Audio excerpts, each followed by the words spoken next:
The wind in Blackwood was never just wind. It was a physical thing. A heavy hand made of grit and dry heat that slapped against the rough-hewn timber of the storefronts and stung the eyes of anyone foolish enough to look directly into the west. On this particular Tuesday in late August of 1884, the wind carried more than just the taste of sagebrush and alkaloid dust. It carried the sharp, copper scent of cruelty. Main Street was crowded, which was unusual for a weekday afternoon. Men had drifted out of the livery stables, the blacksmith's dark cavern, and the general store, drawn like flies to the spectacle set up outside the Gilded Horn Saloon. A makeshift platform had been erected there, nothing more than 2 whiskey barrels supporting a wide plank of warping pine, but it was high enough to serve its purpose. Mara stood on that plank, the rough wood digging into the soles of her bare feet. She kept her head down, her chin tucked against her chest, staring at the gray splinters of the wood beneath her toes. If she looked up, she would have to see them. She would have to see the sea of hats, the sweat-stained collars, the eyes that looked at her not as a woman, not as a mother, but as livestock to be appraised. She could feel their gazes anyway, crawling over her skin like insects. She tightened her arms around the small bundle pressed against her breast. The baby was sleeping, a small mercy that Mara prayed would last, wrapped in a threadbare gray blanket that had been washed until it was nearly translucent. The infant was the only warm thing in Mara's cold, hollow world. Barton Hale stepped up onto a crate beside the plank, towering over her. The owner of the Gilded Horn was a man of heavy appetites, his waistcoat strained across a paunch earned by drinking his own inventory. He smelled of stale beer and pomade, a sickly sweet scent that made bile rise in Mara's throat. "Gentlemen," Barton bellowed, his voice booming over the low murmur of the crowd and the barking of a stray dog near the water trough. "Gather round. We have a bit of business to settle today. A matter of unpaid debts." He gestured to Mara with a hand that wore a large, gaudy ring on the pinky finger. "You all know the situation.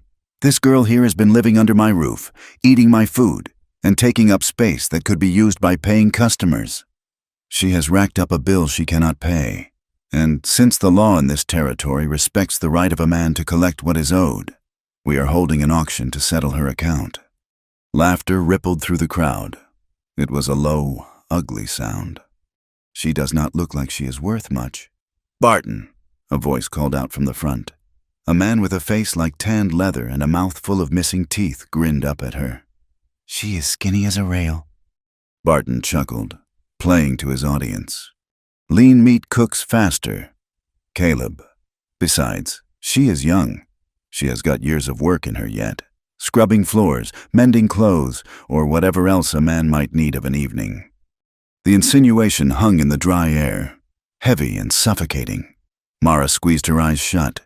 She tried to retreat inside her own mind, to go to that white, silent place she had built for herself during the long nights in the room above the saloon.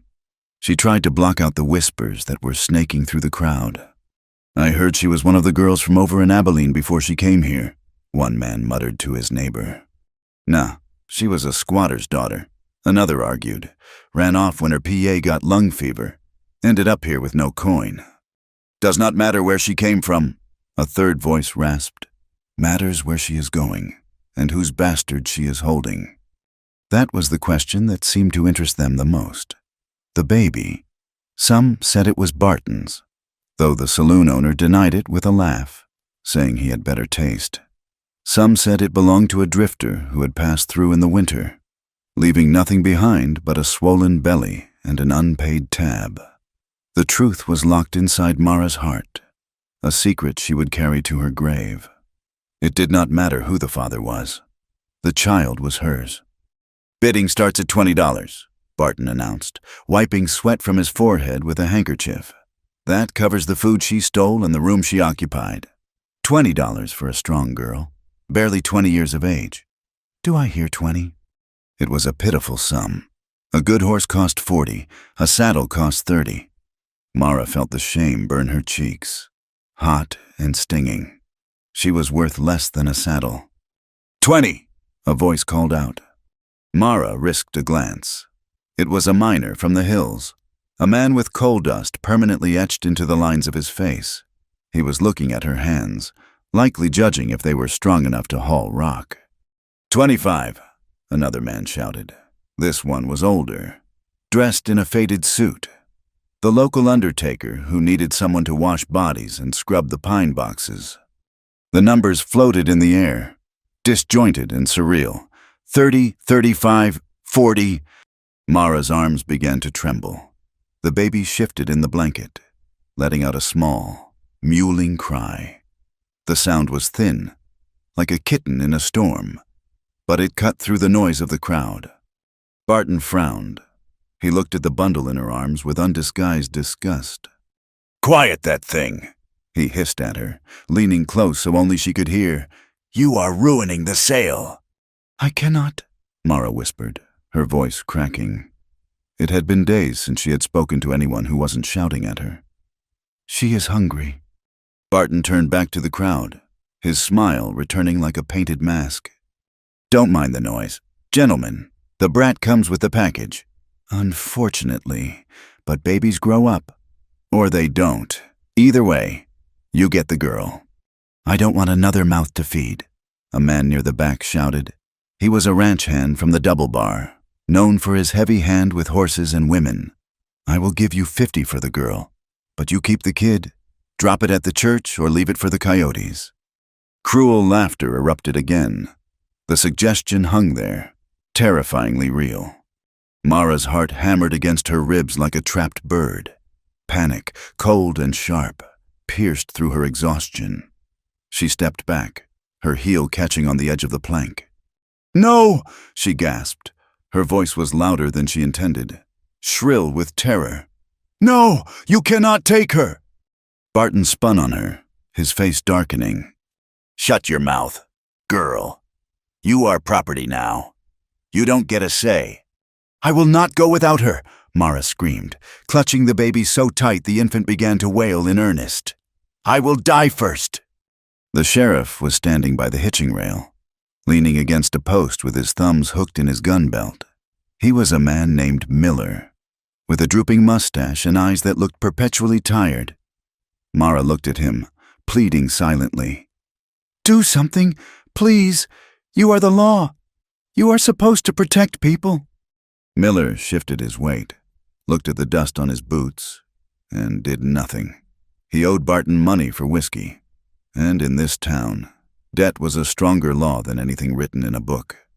"We can separate them," the ranch hand shouted again, stepping forward. He looked eager now, sensing blood in the water. "I will pay 60 for the girl alone." The crowd murmured. It was a better price. Barton looked at Mara, then at the crying baby, calculation narrowing his piggy eyes. 60 is a good offer, Barton mused aloud. Maybe we take the brat to the orphanage in Tucson, or maybe we just leave it here. Barton reached for the baby. His thick fingers closed around the edge of the blanket. Mara recoiled, twisting her body away. "Don't touch her." 70, a voice slurred. The crowd parted slightly. Stumbling forward was a man named Silas Vane. He was known in 3 counties and liked in none. A trapper by trade. He lived in a shack up near the timberline, coming down only to trade pelts for whiskey. He was filthy, his beard matted with grease, his eyes swimming in a haze of alcohol and malice. $70, Silas growled, spitting a stream of brown tobacco juice into the dirt. "For the girl and the kid, I need someone to skin rabbits, and when the kid gets big enough, she can skin them too." A chill went through the assembly. Even the rough men of Blackwood knew what happened to things that went up to Silas Vane's shack. They didn't come back down, or if they did, they were broken beyond repair. Barton hesitated, but greed won out. $70 was a fortune for a saloon girl with a debt. 70 going once, Barton called out, ignoring Mara's sobbing. "Please," Mara begged, her voice a broken whisper. "Please, God, no." 70 going twice. The air seemed to vanish from the street. Mara felt her knees giving way. She was going to faint, And when she woke up, she would be in hell. $150. The voice was not loud, but it cut through the shouting and the wind like a knife through canvas. It was a deep, resonant baritone, steady as a rock slide. The crowd fell instantly silent. Heads turned, men shifted aside, creating a wide path toward the back of the gathering. Standing there, near the edge of the boardwalk, was a man who looked like he had been carved out of the landscape itself.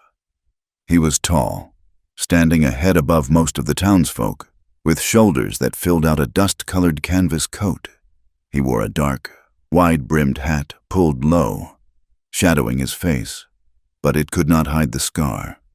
A jagged white line ran from his left cheekbone down to his jaw, disappearing into the collar of his shirt, a souvenir of a war that had ended 20 years ago but was still fighting itself out in men's souls.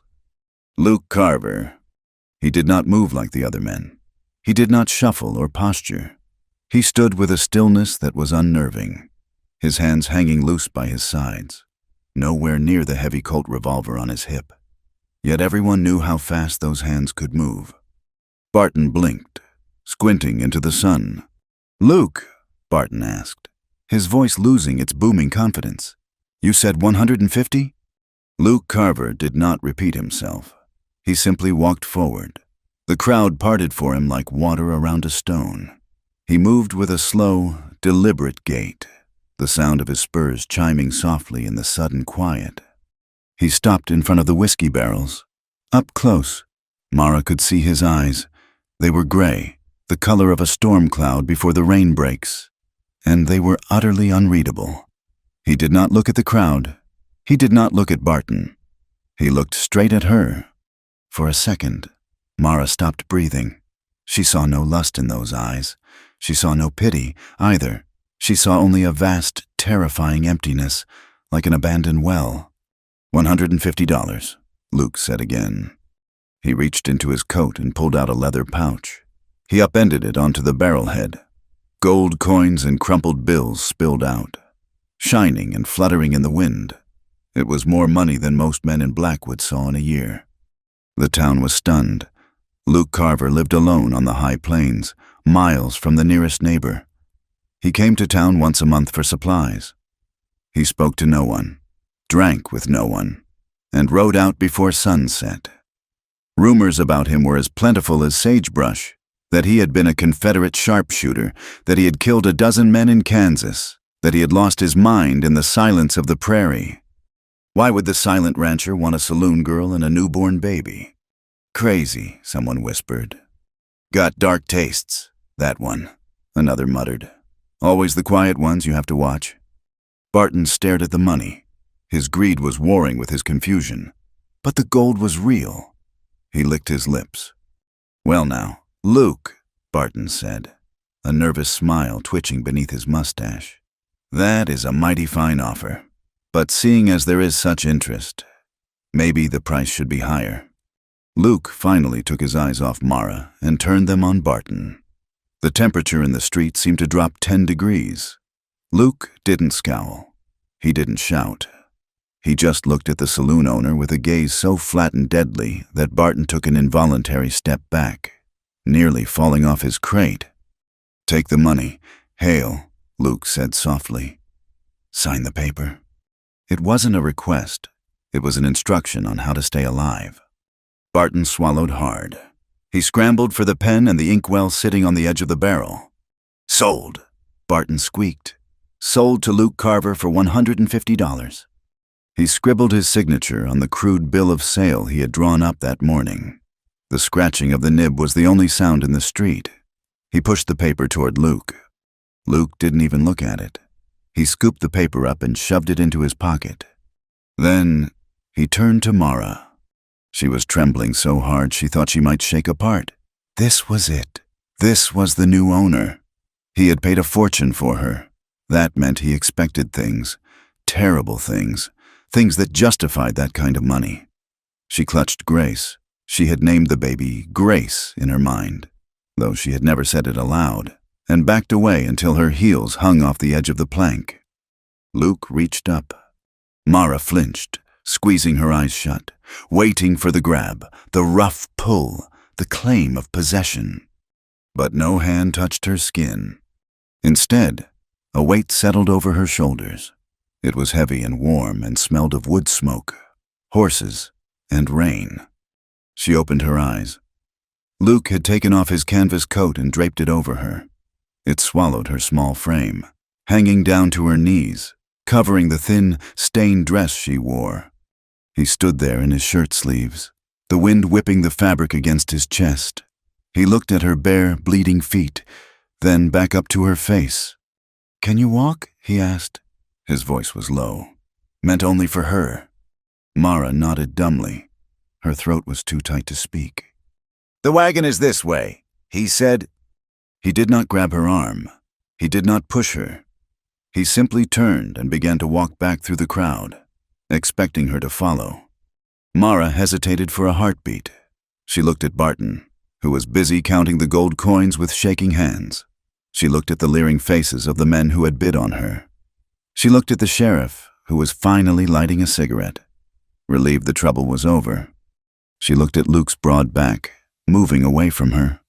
She stepped down from the block. Her legs felt like water, but she forced them to move. She wrapped the giant coat tighter around herself and the baby, hiding them both from the world, and followed the silent rancher. The walk to the edge of town felt like a gauntlet. The whispers followed them. "Bought himself a whore. Look at him, acting like a savior. We know what he wants. Poor girl is better off with the wolves." Mara kept her eyes on the dust kicked up by Luke's boots. She focused on the rhythm of his stride. He walked with a slight limp, favoring his left leg, something she hadn't noticed when he was standing still. They reached a buckboard wagon parked near the blacksmith's shed. 2 roan horses, thick-necked and sturdy, were hitched to it. They stamped the ground, eager to be moving. Luke walked to the side of the wagon and turned to her. He held out his hands. Mara froze. The baby was between them. "Give her to me," Luke said, "just for a moment, so you can climb up." Mara's grip tightened. Every instinct in her screamed not to let go. Barton had tried to take her. The men had wanted to throw her away. Luke seemed to sense her terror. He didn't move his hands closer. He just waited, his patience like a deep root in the earth. "I am not going to drop her," he said, "and I am not going to keep her." There was a simple, brutal honesty in his tone. He wasn't trying to soothe her with sweet words. He was stating a fact. Slowly, with shaking arms, Mara extended the bundle. Luke took the baby. His hands were enormous, the knuckles scarred and rough, but he held the infant with a strange, awkward carefulness, as if he were holding a stick of dynamite that might go off. He didn't look at the baby's face. He looked at the horizon. Mara hiked up the hem of the coat and climbed onto the wooden bench seat of the wagon. Her body ached, her back, her hips, her feet. She settled onto the hard wood. Luke handed the baby back immediately. He didn't linger. He didn't brush her hand. He walked around the front of the wagon and climbed up to the driver's seat. The bench dipped under his weight. He was close enough that she could feel the heat coming off him. But he sat as far to the right as he could, leaving a distinct gap of space between them. He released the brake lever and gathered the reins. "Yeah," he grunted. The horses leaned into the harness. The wagon lurched forward, the iron-rimmed wheels grinding against the dirt. They rolled past the saloon. Mara did not look back.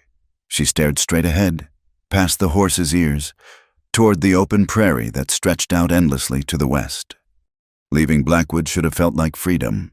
It should have felt like a weight lifting. But as the town buildings gave way to shacks, and the shacks gave way to scrub brush and fence posts, Mara felt a different kind of heaviness settling in her chest. She was not free. She had just been traded. She glanced sideways at Luke. His profile was etched against the bright sky, sharp and unyielding. He had a strong nose, a heavy brow, and a mouth that looked like it had forgotten how to smile years ago. The scar on his jaw was white and puckered, pulling slightly at the skin. Who was this man? Why had he paid a king's ransom for a woman everyone else called trash? He hadn't spoken since they got on the wagon. He just drove, his eyes scanning the land, his body swaying with the rhythm of the road. Mara pulled the coat tighter. It was too big, but the warmth was seeping into her bones. She touched the fabric with her thumb. It was high-quality canvas, lined with wool.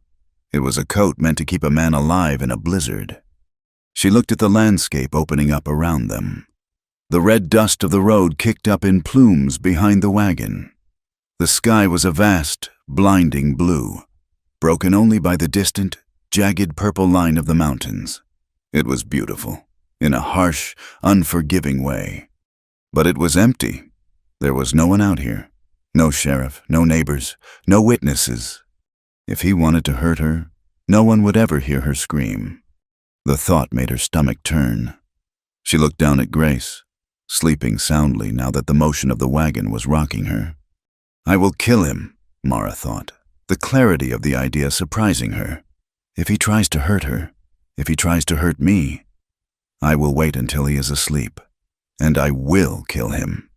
It was a dark, desperate thought, but it gave her a shred of power. She wasn't just a victim anymore. She was a mother, and mothers did what was necessary. Beside her, Luke Carver gripped the leather reins, feeling the tension radiating from the woman next to him. He could feel her fear. It was palpable, like static electricity in the air before a storm. He didn't blame her. He knew what she had been through, or at least he knew the shape of it. He had seen the way Barton looked at her. He had heard the things men said in town. He shifted his grip on the leather. His hands ached. They always ached when the weather changed or when he held them too tight.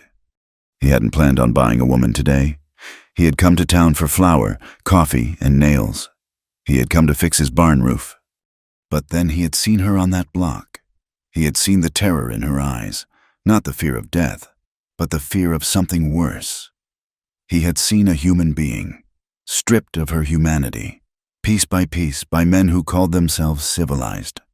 And he had remembered. He remembered the burning fields in Georgia. He remembered the screams of women in villages that were just collateral damage in a war of attrition.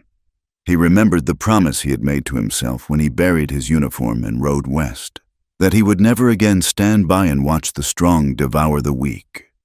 He risked a glance at her out of the corner of his eye. She was tiny, swallowed up in his coat. Her hair was matted with dust, her face streaked with dried tears. She looked like a bruised flower. But there was steel in her, too. He had heard it when she screamed at Barton. She fought for the child. He looked back at the road. The ruts were deep here. He had to be careful. He knew what the town thought. He knew what she probably thought. They thought he had bought himself a bed warmer, a servant, a plaything. Let them think it. It didn't matter. He made a silent vow then, as the wagon wheels crunched over the dry earth. He would give her a room. He would give her food. He would give her safety. But he would not touch her. Not ever. Not unless she asked him to. And he knew, with the certainty of a man who knows his own face in the mirror, that she never would. She was broken, and he was a man who knew only how to break things, not how to fix them. He was a soldier, a killer, a scarred ghost haunting his own land. He had no business with a wife, and certainly no business with a child. But he had the money, and he had the space, and he couldn't leave her there on that block. "We have a long ride?" Luke said suddenly, his voice startling them both. Mara jumped slightly. She looked at him, her eyes wide and wary. "How long?" she asked. 4 hours, Luke said. "We will be there by sundown." He didn't say anything else. He didn't ask her name, though he knew it was Mara. He didn't ask about the baby.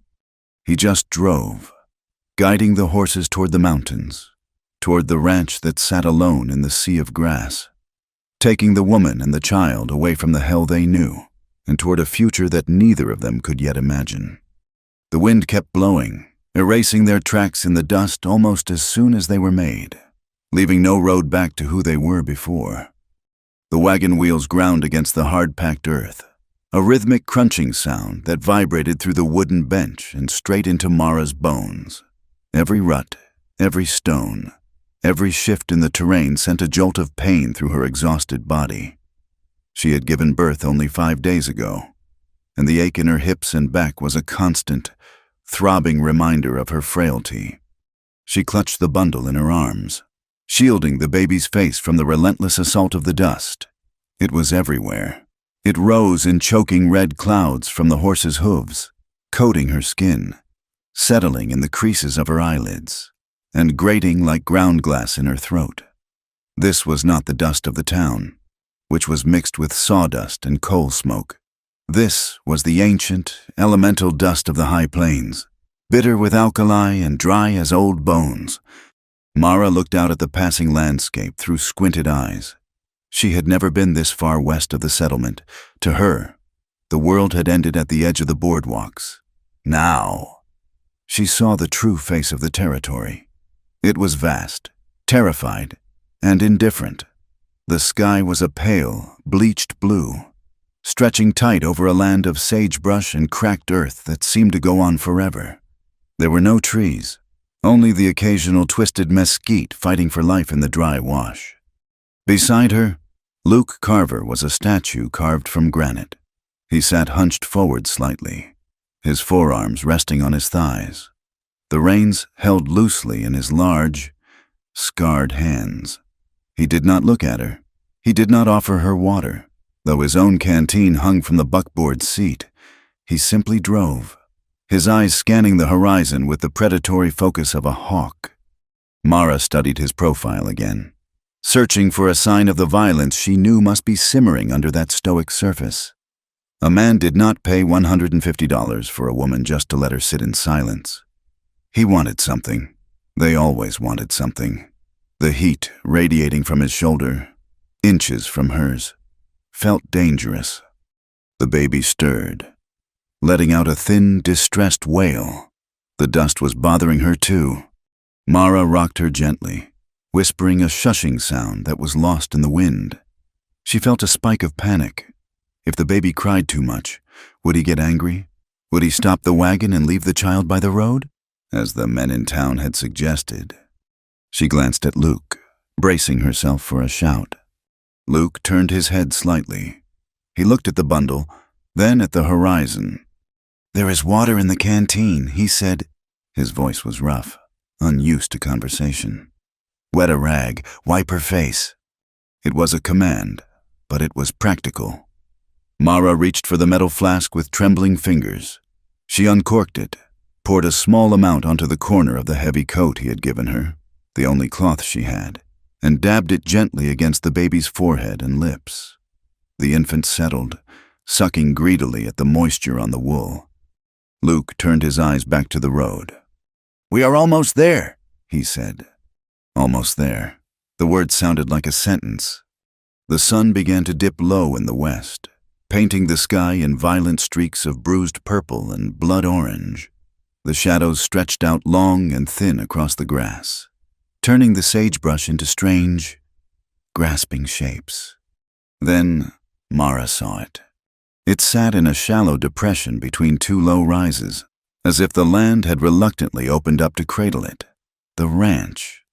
It was not the grand estate she had imagined a man with gold coins might own. It was a scar on the landscape. The house was a low, squat structure made of weathered timber that had been bleached gray by the sun. The roof was pitched steep against the snow, shingled with hand-split shakes that curled at the edges. A porch ran the length of the front, sagging slightly on the left side. Beyond the house stood a barn that leaned precariously into the prevailing wind, its wood dark with age. A corral fence, mended in a dozen places with wire and fresh pine, held a single cow and a black mare that lifted its head to whinny as the wagon approached. It was lonely. It was the loneliest place Mara had ever seen. There was no smoke from a neighbor's chimney, no sound of a church bell, no distant bark of a dog. There was only the wind, hissing through the grass, and the immense, crushing silence of the plains. But as the wagon rolled into the yard, Mara felt a strange sensation wash over her. It was quiet. There was no piano music clanging from a saloon. There were no shouting drunks. There was no smell of stale beer and unwashed bodies. Luke pulled back on the reins. Whoa! The wagon creaked to a halt in front of the house. The silence that followed was absolute. Luke set the brake and wrapped the reins around the lever. He climbed down, his boots thumping heavily in the dust. He walked around to her side of the wagon. Mara shrank back, clutching the baby. This was the moment, the arrival, the moment the owner took possession of his property. Luke stood by the wheel, looking up at her. His hat shadowed his eyes, but she could see the grim set of his mouth. "You can get down," he said. Mara hesitated, her legs stiff and cramping. She shifted the baby to one arm and reached for the side of the wagon. She tried to step onto the wheel hub, but her bare foot slipped on the iron rim.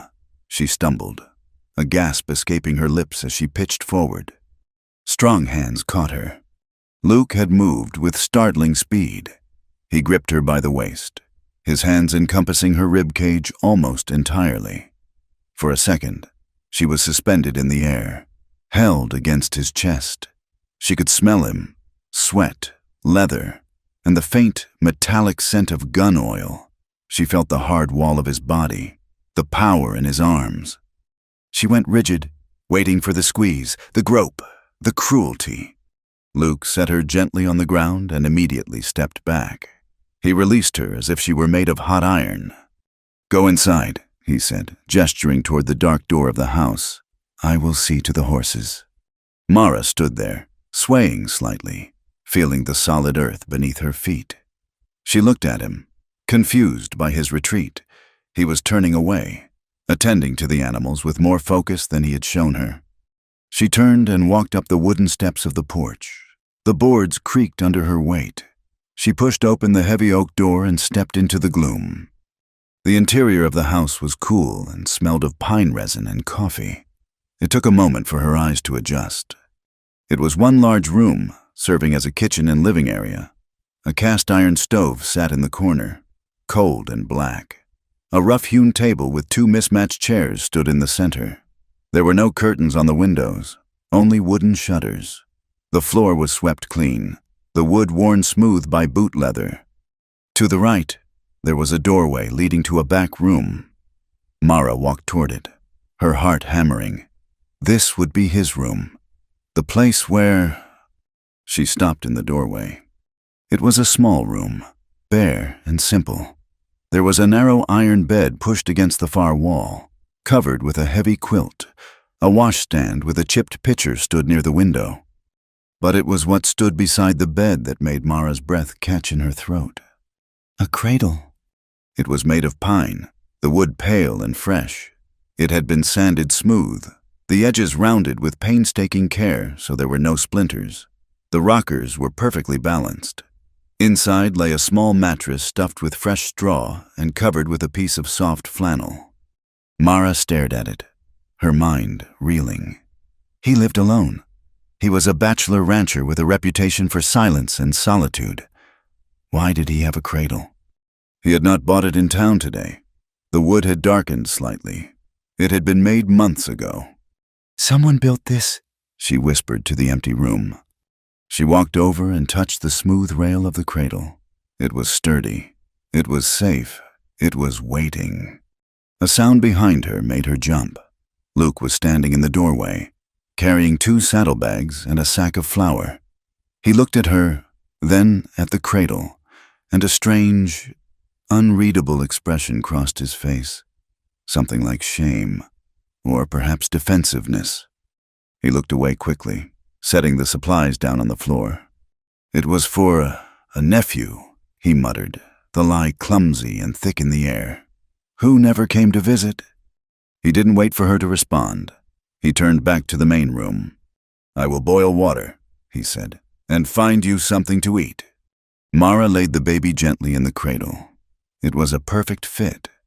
For the first time in 5 days, her arms were empty.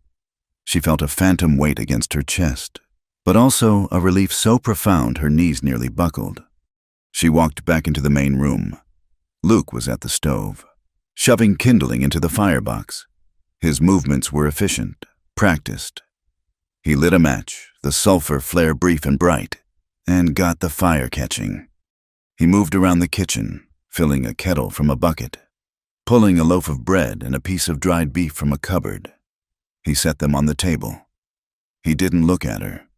Mara stood by the wall, wrapping her arms around herself. She was wearing his coat still. Underneath, her dress was torn and dirty. She felt filthy. She felt like an intruder in this quiet, ordered life.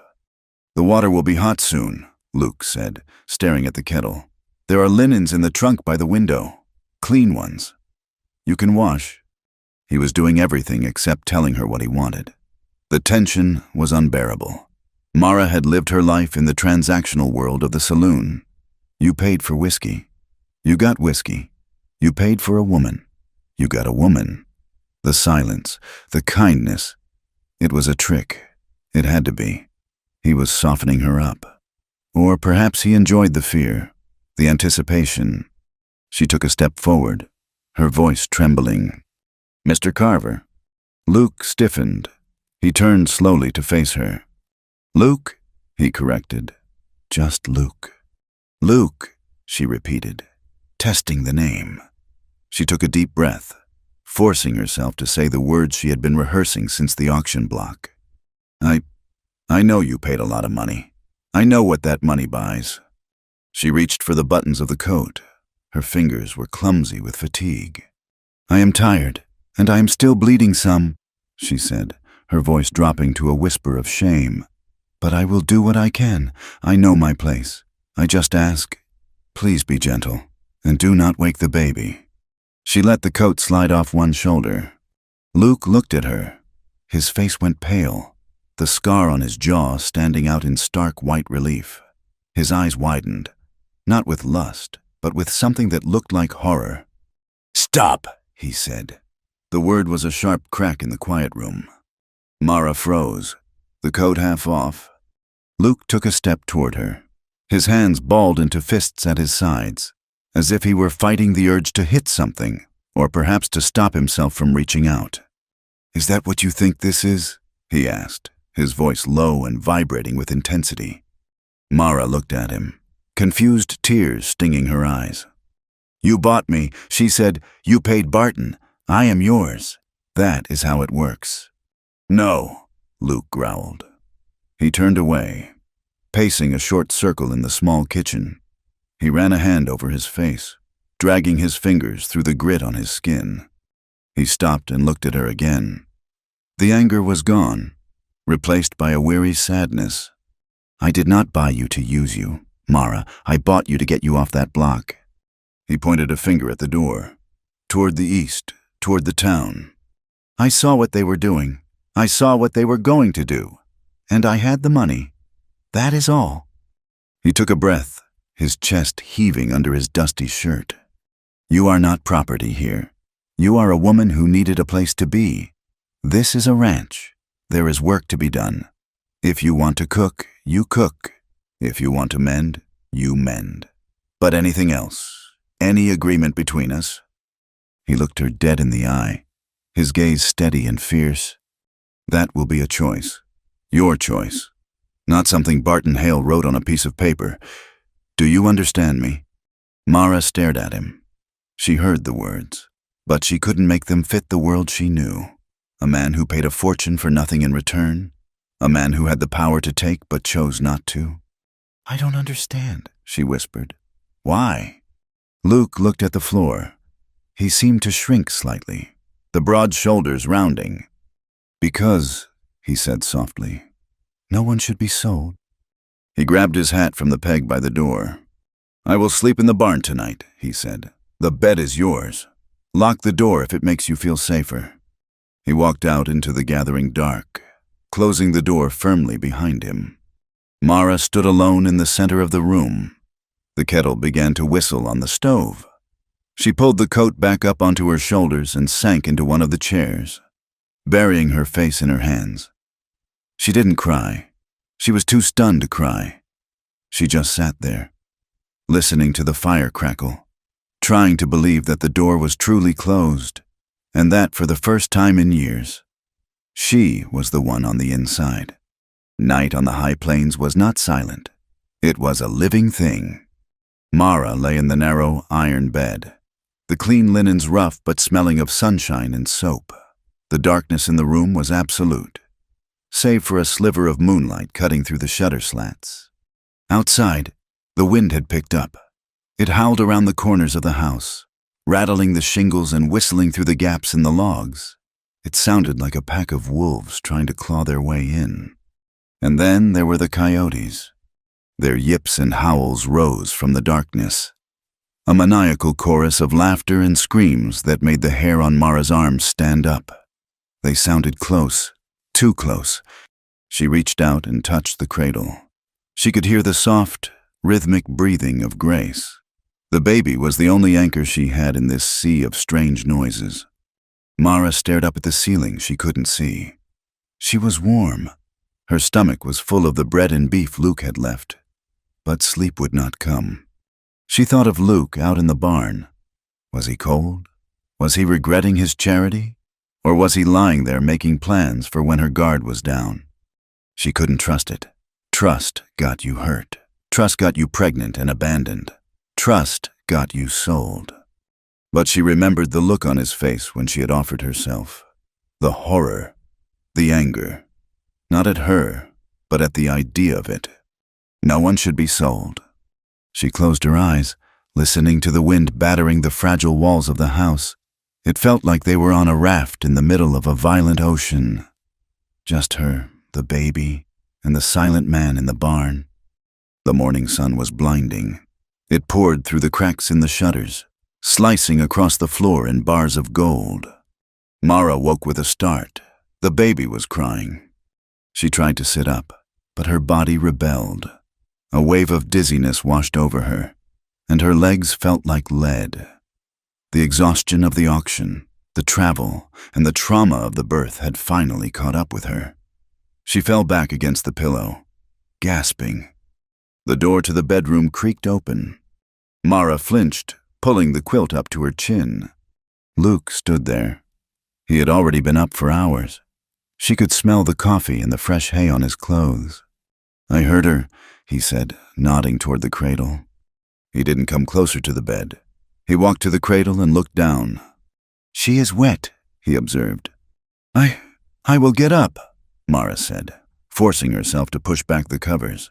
She swung her legs over the edge of the bed, but as soon as her feet hit the floor, the room spun. She gripped the mattress, her knuckles white. "Stay down," Luke said. His voice was sharp with concern. He reached into the cradle. Mara watched, helpless, as his giant hands slid under the tiny, squalling infant. He lifted Grace up. He looked terrified. The baby was so small against his chest, her head bobbing slightly until he cupped it with a palm the size of a dinner plate. "I will take her," he said. "I found the cloths in your bag." He backed out of the room, carrying the baby as if she were made of spun glass. Mara lay back, panting. She listened. She heard the splash of water. She heard Luke murmuring, low, rumble tones that had no words. She heard the rustle of fabric. Then, silence. She dragged herself out of bed 10 minutes later, driven by a mother's instinct. She wrapped the blanket around herself and walked on trembling legs to the front door. She opened it a crack. Luke was sitting on the porch steps, bathed in the morning light. He had the baby propped against his shoulder, his large hand rubbing her back in slow, rhythmic circles. He was looking out at the fields, where the mist was rising off the grass. Grace was asleep. Mara watched him. She saw the way his chin rested gently near the baby's head. She saw the way his shoulders, usually so tense and high, had dropped. He wasn't looking at the baby with disgust. He wasn't looking at her as a burden. He was holding her with a quiet, reverent solemnity. Something inside Mara shifted.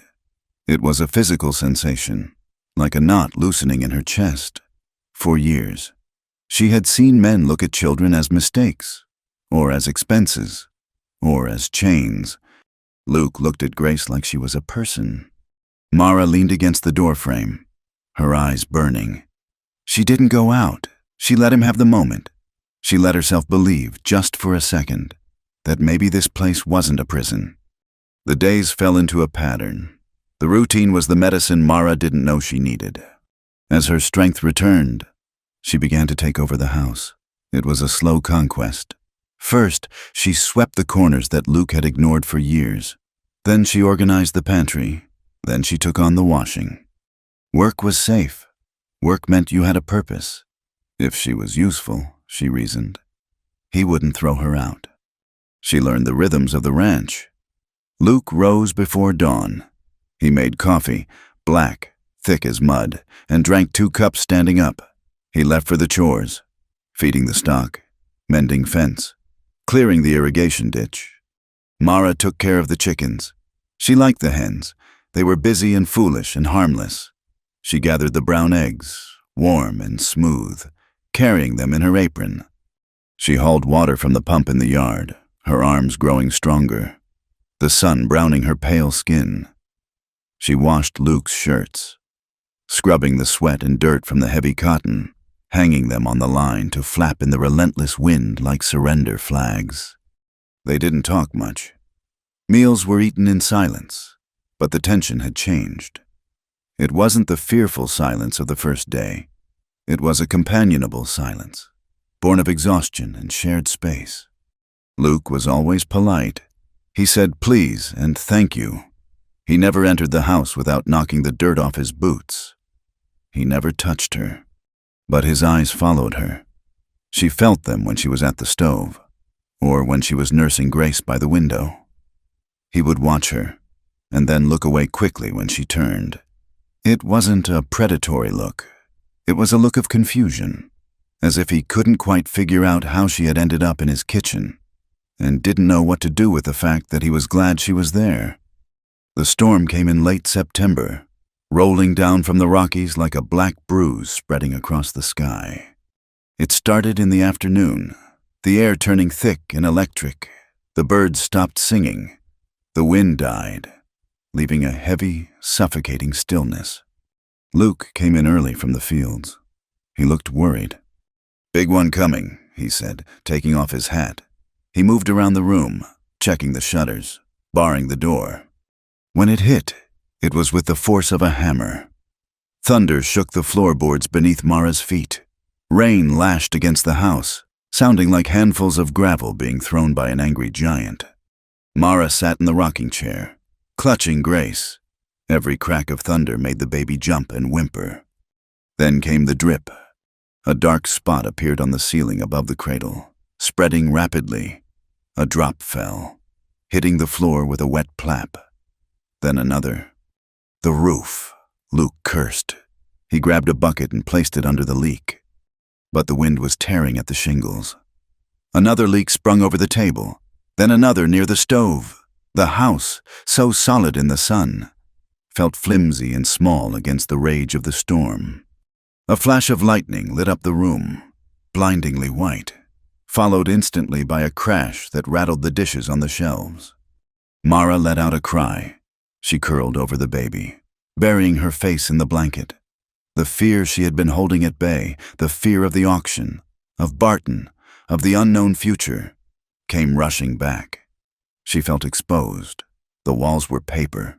The world was trying to get in to crush them. Luke was there. He didn't touch her. He brought the lantern and set it on the floor beside the chair. He sat down on the rug, his back against the wall, placing himself between her and the door, between her and the storm. "It is just noise." "Mara," he said, his voice steady and low, cutting through the panic. "The house has stood for 10 years. It will stand tonight." Mara looked at him. The lantern light cast deep shadows on his face, highlighting the scar. "I am scared," she whispered, the confession tearing out of her, not of the storm. Luke looked at her, his gray eyes softening. "I know," he said. "I am scared that this is a dream," she said, rocking faster. "I am scared that tomorrow Barton will come, or that you will change your mind, or that I am too broken to ever be right again." She was crying now, silent tears tracking through the dust on her cheeks. "They hurt me. Luke, they took everything I was and they sold it. How do you come back from that?" Luke looked down at his hands. He turned them over, looking at the calluses, the scars. "You don't," he said quietly. "You don't come back. You just go on." He looked up at her. "I was at Shiloh," he said, "and Antietam." It was the first time he had spoken of his past.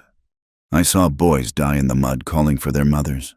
I saw men do things to other men that made me wonder if God had left the earth entirely." He paused, the memory dark in his eyes. "When I came home, I couldn't stand the noise of people. I couldn't stand the lies they told themselves about honor and glory. I came out here to be alone, to forget."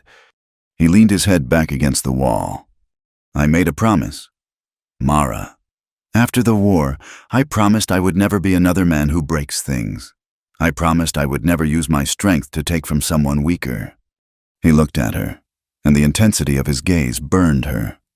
"You are safe here. As long as I have breath in my body, no one will touch you. Not Barton, not anyone, and not me."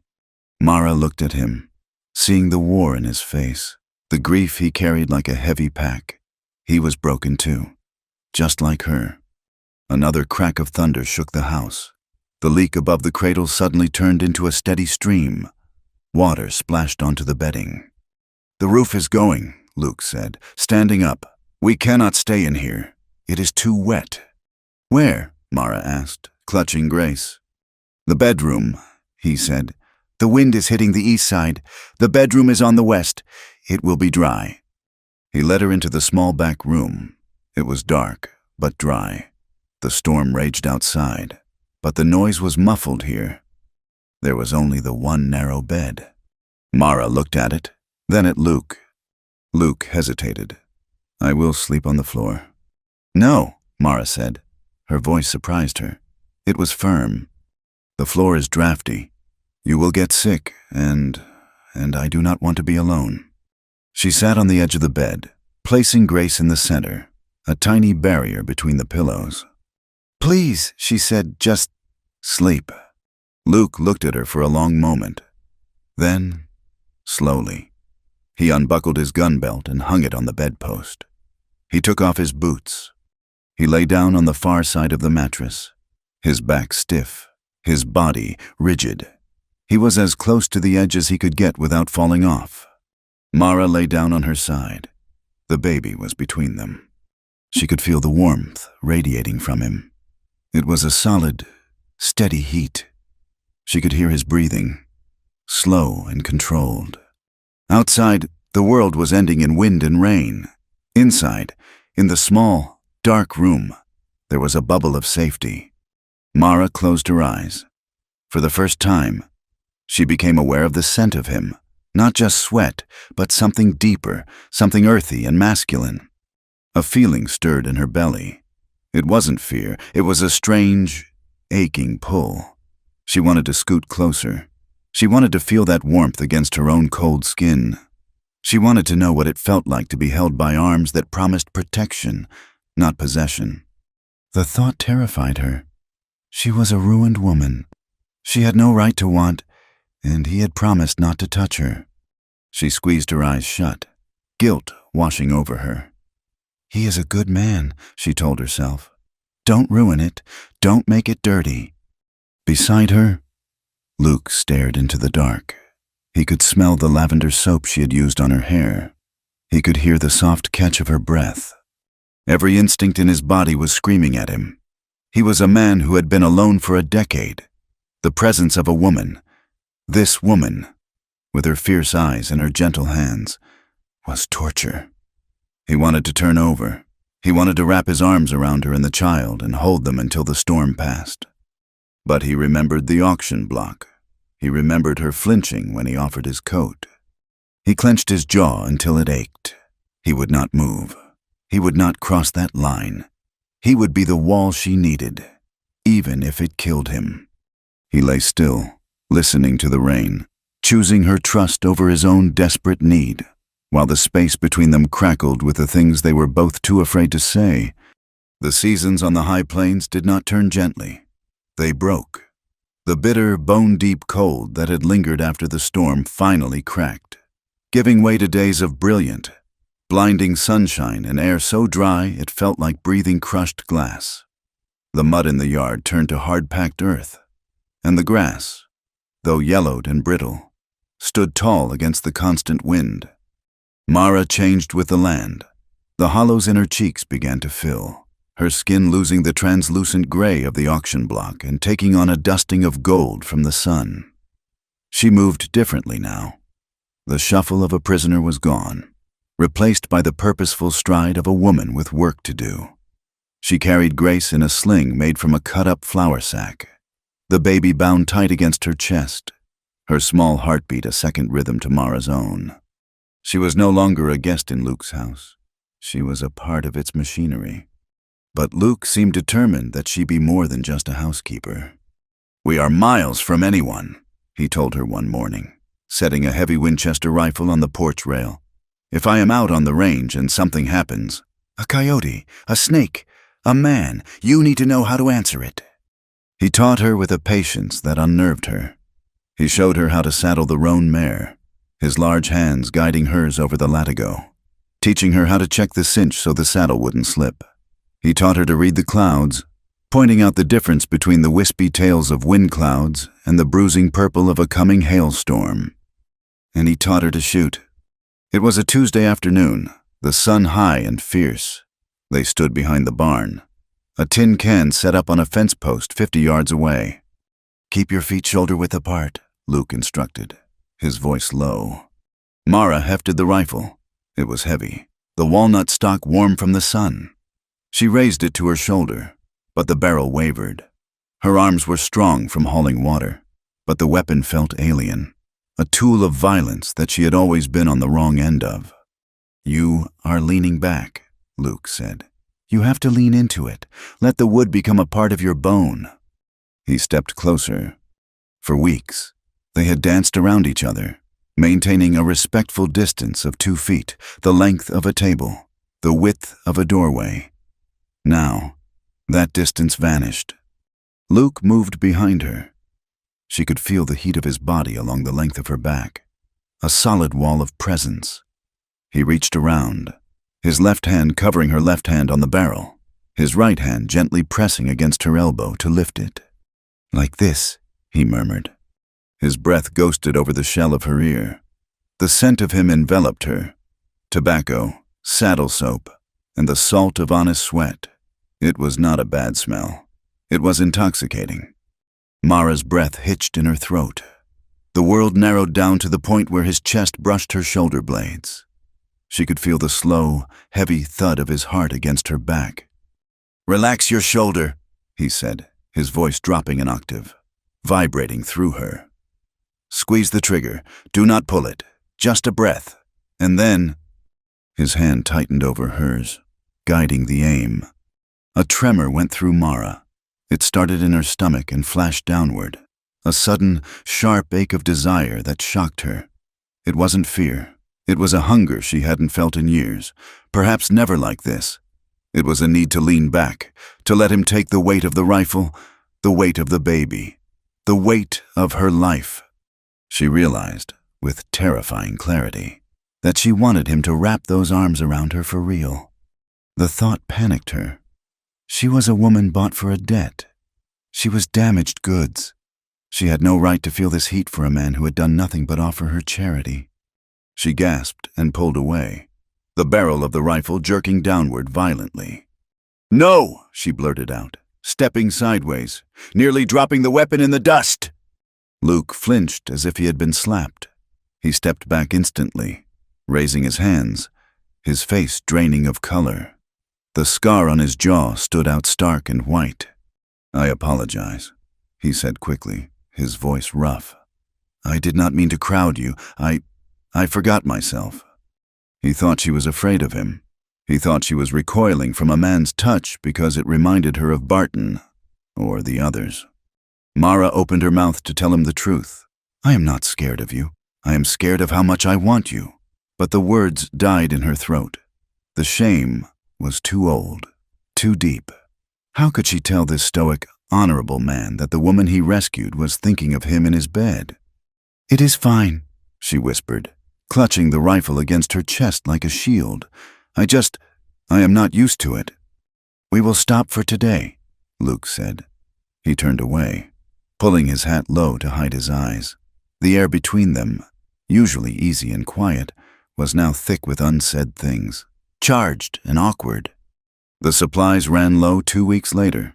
The flour barrel was just dust at the bottom, and they were out of coffee. A trip to town was unavoidable. "We will go in the morning," Luke announced at dinner, staring at his plate. Mara felt a cold knot form in her stomach. Town meant eyes. Town meant memories. Town meant being reminded of what she was. "I can stay here," she suggested weakly. "No," Luke said. "It is not safe alone. And Grace needs things. She is growing out of that blanket." The ride the next morning was long and stifling. The dust seemed to have a malice to it, coating everything in a fine red layer. Mara sat on the buckboard seat, wrapped in a heavy gray shawl despite the heat. She pulled it forward like a hood, hiding her face, hiding the baby.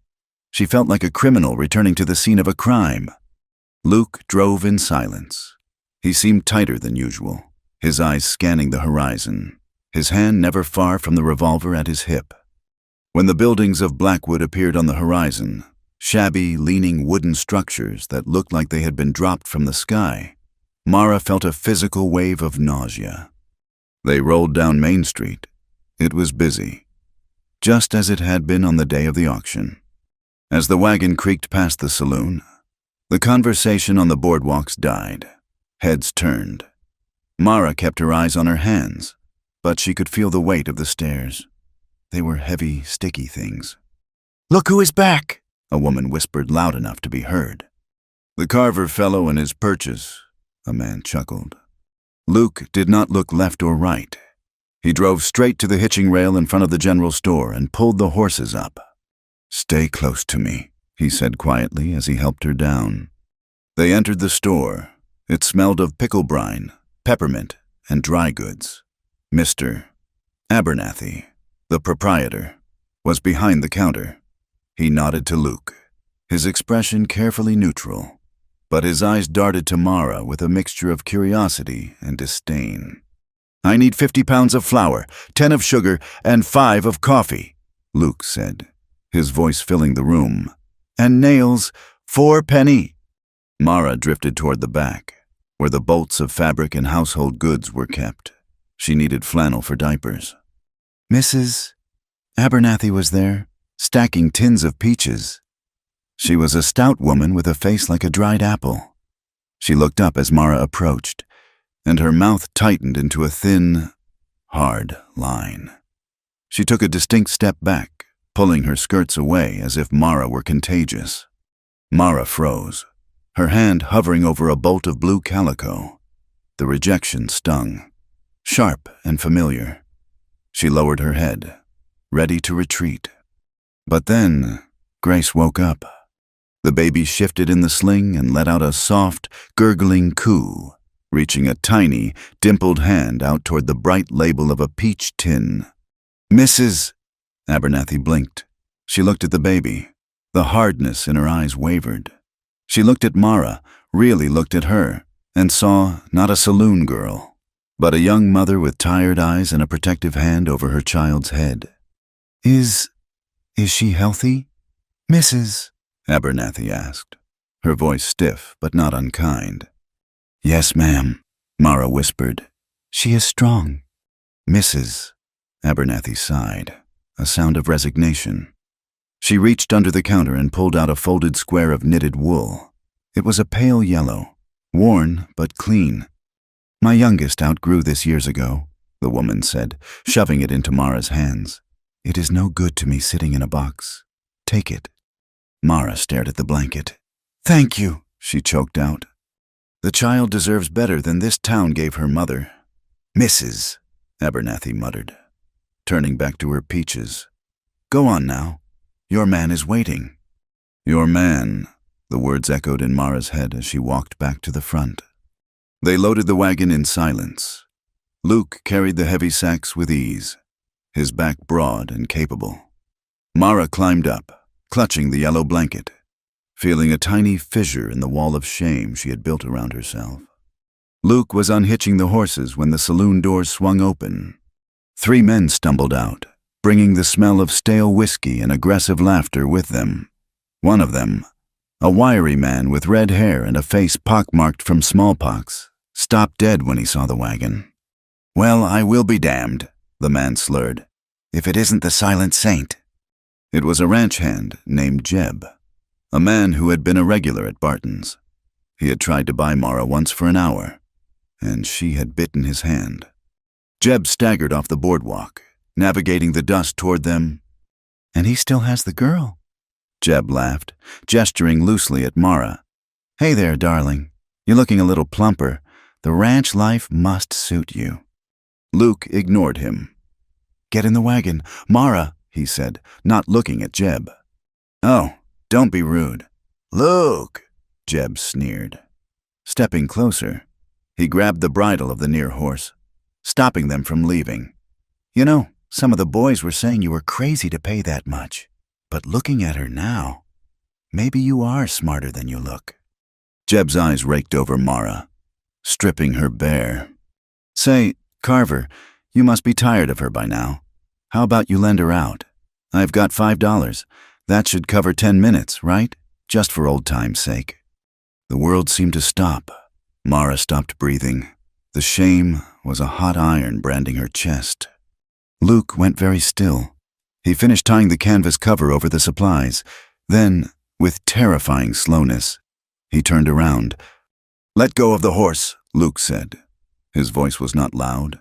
It was the sound of a shovel hitting a grave. Jeb laughed, emboldened by the whiskey and his friends watching from the porch. "Or what? You gonna preach at me? Come on, share the wealth? She is just a whore. Carver, she is community property." Luke moved. It happened so fast Mara barely saw it. One moment Luke was standing by the wheel. The next, he had crossed the space between them. He didn't punch Jeb. He grabbed him by the throat with his left hand and slammed him backward against the rough-hewn post of the hitching rail. The sound of the impact was sickening, a heavy thud of bone on wood. Jeb's eyes bulged. He clawed at Luke's hand, but Luke didn't budge. He pinned the man there, lifting him until his boots scrabbled in the dirt. Luke leaned in close, his face inches from the terrified drunk. "You will listen to me," Luke snarled, his voice trembling with a rage so profound it shook the air. "And you will listen good. She is not a whore. She is a free woman, and she is with me." He tightened his grip. Jeb gagged, his face turning purple. "If you ever speak to her again," Luke whispered, deadly and cold, "if you ever even look at her, I will not come for you with words. I will bury you where you stand. Do you understand?" Jeb nodded frantically, choking. Luke held him for a second longer, letting the terror sink in, then threw him to the ground like a sack of garbage. Jeb scrambled backward in the dust, gasping for air, clutching his throat. His friends on the porch didn't move. They had seen the look in Luke Carver's eyes, and they wanted no part of it. Luke turned back to the wagon. He didn't look at the crowd. He climbed up, released the brake, and snapped the reins. Yeah, they rode out of town at a trot, leaving the stunned silence of Blackwood behind them. For the first mile, neither of them spoke. Mara was shaking. She looked at Luke's hands on the reins. The knuckles were white. He was breathing hard through his nose, his jaw locked tight. He hadn't fought for his property. He hadn't fought because Jeb insulted him. He had fought for her name. He had called her a free woman. Tears pricked Mara's eyes, hot and fast. She reached out and touched his sleeve. "Luke," she whispered. He didn't look at her, but his shoulders hunched up as if defending against a blow. "I am sorry you had to hear that," he said gruffly. "No," Mara said, her voice cracked. "Thank you." He glanced at her then. "Thank you for for stopping him, for what you said. No one has ever—" She couldn't finish. No one had ever stood between her and the world before. No one had ever claimed she was worth defending. Luke looked back at the road. He had no right, he said simply. The tension in the wagon broke, replaced by something warmer, something that felt like the sun coming out after a long winter. Mara scooted just an inch closer to him on the seat. This time, he didn't pull away. They arrived back at the ranch at twilight. The sky was a bruised purple, the first stars appearing like pinpricks in a dark curtain. They unloaded the supplies in a companionable rhythm, the earlier violence fading into the quiet peace of the homestead. After Grace was fed and asleep in the cradle, Mara went out to the pump to wash the dust from her face. She stopped when she saw Luke. He was standing by the horse trough, stripped to the waist. He had pumped a bucket of water and was sluicing it over his head and shoulders, washing away the town. The moonlight turned his wet skin to silver. Mara stood in the shadow of the porch, unable to look away. He was beautiful, in a rugged, carved stone way, broad shoulders, thick muscles that corded when he moved. But then he turned, and she saw his back. She gasped softly. His back was a map of pain. There were old, white, puckered scars from bullets, but over them lay the raised, ugly welts of a whip, crisscrossing his skin like a spiderweb of violence. And on his shoulder, a burn mark, smooth and shiny. He wasn't just a soldier. He had been a prisoner. He had been tortured. Luke heard her gasp. He spun around, water flying from his hair, reaching for his shirt on the fence post to cover himself. But he was too late. He saw that she had seen. He froze, clutching the wet shirt, shame darkening his eyes. I didn't know you were there," he said tightly. Mara didn't retreat. She stepped off the porch and walked toward him. The fear she had felt during the shooting lesson was gone, replaced by a profound, aching sorrow for him. He carried his own ruins. He knew exactly what it felt like to be broken by other men. She stopped in front of him. He looked ready to bolt, his muscles tense. "Luke," she said softly. She reached out. This time, her hand didn't tremble. She placed her fingertips lightly on the jagged scar running down his left shoulder. His skin jerked under her touch, but he didn't pull away. He squeezed his eyes shut, his breath hissing out between his teeth. "Andersonville," he whispered, the name of the prison camp hanging in the air like a curse. And then, he opened his eyes and looked at her, and the vulnerability in his gaze broke her heart. "They look ugly," he said harshly. "No," Mara said. She moved her hand, tracing the line of the scar down to his chest. "They look like you survived." She looked up into his face. I thought you were made of stone," she confessed. "I thought you saved me because you were strong and I was weak." Luke shook his head. "I am not strong, Mara. I am just quiet. The war took the noise out of me. It took the belief that I was a good man." He looked at her hand on his chest, then covered it with his own large, rough palm. "When I saw you on that block, I saw myself, helpless, waiting for the blow." Mara stepped closer. The heat of his body was a magnet. "I am ruined. Luke," she whispered, the old fear surfacing one last time. "You heard Jeb. You know what people say. I've been with men who didn't care my name. I am not new. I don't deserve a man like you." Luke's hand moved from her hand to her face. He cupped her cheek, his thumb brushing away a tear she didn't know had fallen. His touch was rough with calluses, but infinitely gentle. "Mara," he said, his voice fierce and low, "listen to me. Nothing that was done to you makes you less. Those men, they took things, but they didn't take you." He leaned down, his forehead resting against hers. "You are not ruined. You are the strongest thing I have ever known. You kept that baby alive. You walked out of hell with your head up." He pulled back slightly to look into her eyes. The longing in his gaze was naked now, burning bright. I want you. Mara, I have wanted you since the moment I saw you fighting for your child. But I will never, ever touch you unless you ask me to. I will not be another man who takes. Mara looked at him. She saw the truth in his eyes. He would wait forever. He would sleep in the barn for the rest of his life if she needed him to. She didn't want him to wait. She took his hand from her cheek and kissed the palm, pressing her lips against the rough skin. I don't want you to be a man who takes, she whispered against his skin. I want you to be the man I give to. She looked up at him. Luke, please. It was an invitation, a plea, and a command all at once. Luke let out a sound that was half groan, half prayer. He lowered his head. Their lips met. It wasn't like the kisses in the stories. It was tentative at first. A question asked and answered. His lips were soft, tasting of water and salt. He held himself back, terrified of frightening her. But Mara didn't want hesitation. She pressed into him, her hands coming up to grip his wet shoulders. She opened to him, pouring all the loneliness, all the gratitude, all the months of silent longing into the kiss. Luke responded.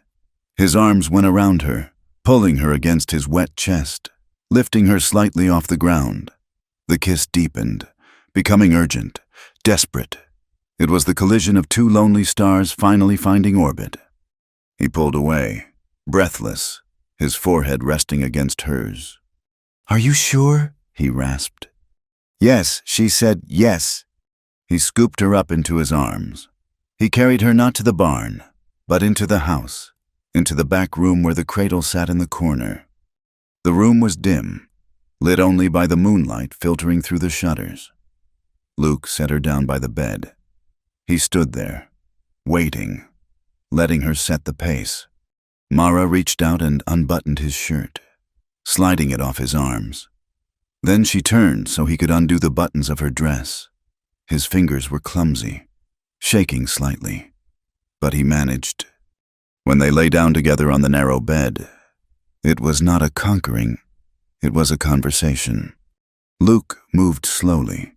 He stopped every time she tensed, his eyes searching hers, waiting for the nod, the sigh, the pull.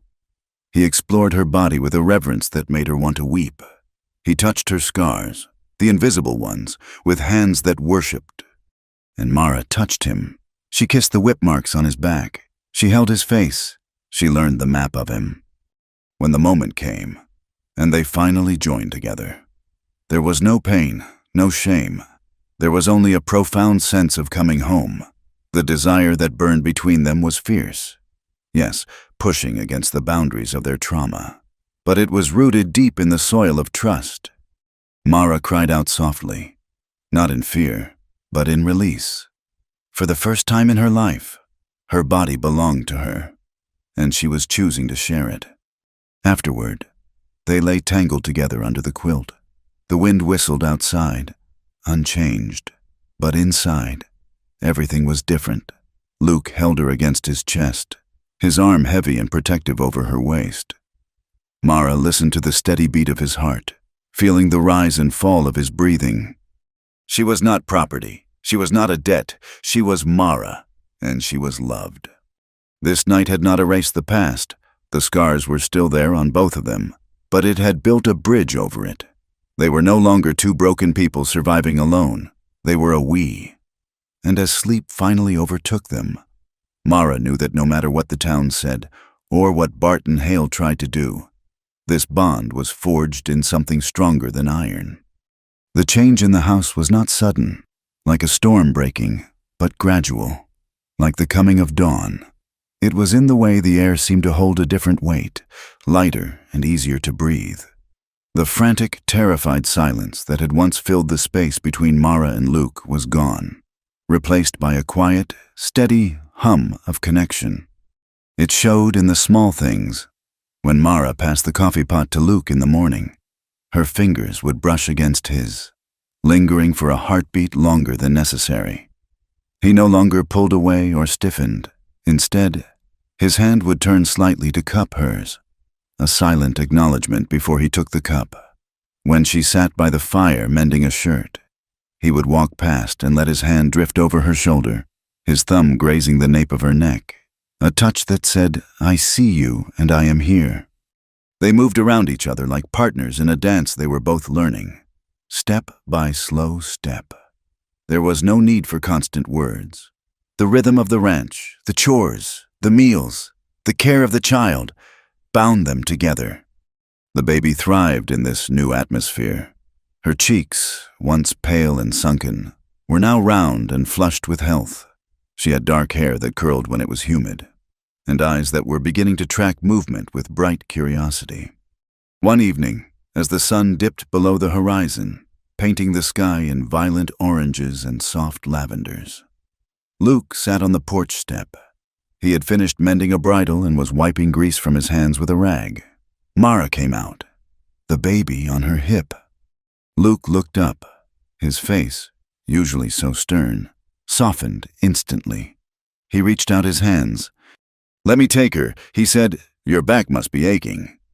Mara handed the child over without a moment's hesitation. The fear that he would hurt her, or drop her, or look at her with disgust was a distant memory, like a nightmare that fades with the morning light. Luke lifted the baby high into the air, his big hands encompassing her small rib cage. "Hello there, little bird," he rumbled. The baby kicked her legs and let out a sound, a clear, bubbling laugh that seemed to startle the silence of the plains. It was the first time she had laughed. Luke froze, a look of wonder crossing his face. He lowered her slowly until they were nose to nose. "Did you hear that?" he asked Mara, his gray eyes shining. "I heard it," Mara said, smiling, leaning against the porch post. She likes being high up. She likes the view. Luke pulled the baby against his chest, tucking her head under his chin. He rocked her gently. "She needs a name. Mara," he said quietly. "We cannot keep calling her the baby. It is not right. She is a person. She is here." Mara looked out at the darkening fields. She had thought of names 100 times, but none had felt right. They all felt like names from her old life, names that belonged to a girl who was owned.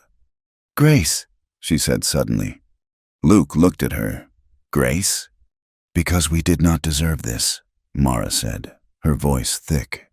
"We did not deserve to find this peace, but we have it. It is a grace." Luke tested the name, whispering it into the baby's hair. "Grace." He looked up at Mara. "It is a good name. Strong, like her mother." Mara felt a flush of heat rise in her cheeks. Not from shame, but from a pride she was just beginning to understand. She walked over and sat beside him on the step, leaning her head on his shoulder. He wrapped his free arm around her, pulling her close. "I am Luke's woman," she thought, the words sounding strange and wonderful in her mind. Not his property, his woman. But even as she settled into the warmth of his side, a cold sliver of ice remained in her gut. It was the old fear, the one that whispered that happiness was a trap, that the world did not allow women like her to keep things like this. Somewhere out there, beyond the fence line, the past was waiting. The past was indeed waiting, and it was drinking whiskey in the Gilded Horn Saloon. Barton Hale slammed his glass down on the bar, the amber liquid sloshing over his hand. The saloon was busy, but the noise seemed to grate on his nerves tonight. "She is playing house," a man next to him muttered. "That is what I heard. Living there like she is his wife." It was Jeb, the ranch hand Luke had thrown into the dirt. He was nursing his bruised pride along with a cheap beer. Barton's jaw tightened. The humiliation of the auction still burned in his gut. He had taken the money. Yes, $150 was a fortune. But the way Luke Carver had looked at him, like he was something scraped off a boot, and the way the town was now whispering about the silent saint and his redeemed whore, made Barton's blood boil. He had expected Carver to use her and discard her. That was the natural order of things. That was how men like them operated. But to hear that she was walking around that ranch with her head held high, that the baby was being paraded around like legitimate kin, it was an insult. It was theft. She is mine, Barton hissed, staring at his reflection in the mirror behind the bar. That paper was a bill of sale for labor. It did not say he could marry her. It did not say he could take my property and turn it into a lady. You cannot do much about it. Barton, Jeb said, wiping foam from his lip. He paid the gold. Sheriff Miller says it is legal. Legal? Barton spat. Since when does the law matter out here? It matters what a man can hold. And Carver thinks he can hold what belongs to me. He turned to look at the room. He saw men who owed him money. Men who were bored. Men who were mean. And that brat, Barton said, his eyes narrowing. If she is comfortable, it is because of that kid. That is her weakness. You take the calf, you get the cow. He poured another drink, his mind working like a rusty trap snapping shut. He wouldn't just ride out there and demand her back. That would be foolish. Carver was a killer. Everyone knew that. No, he needed to break them first.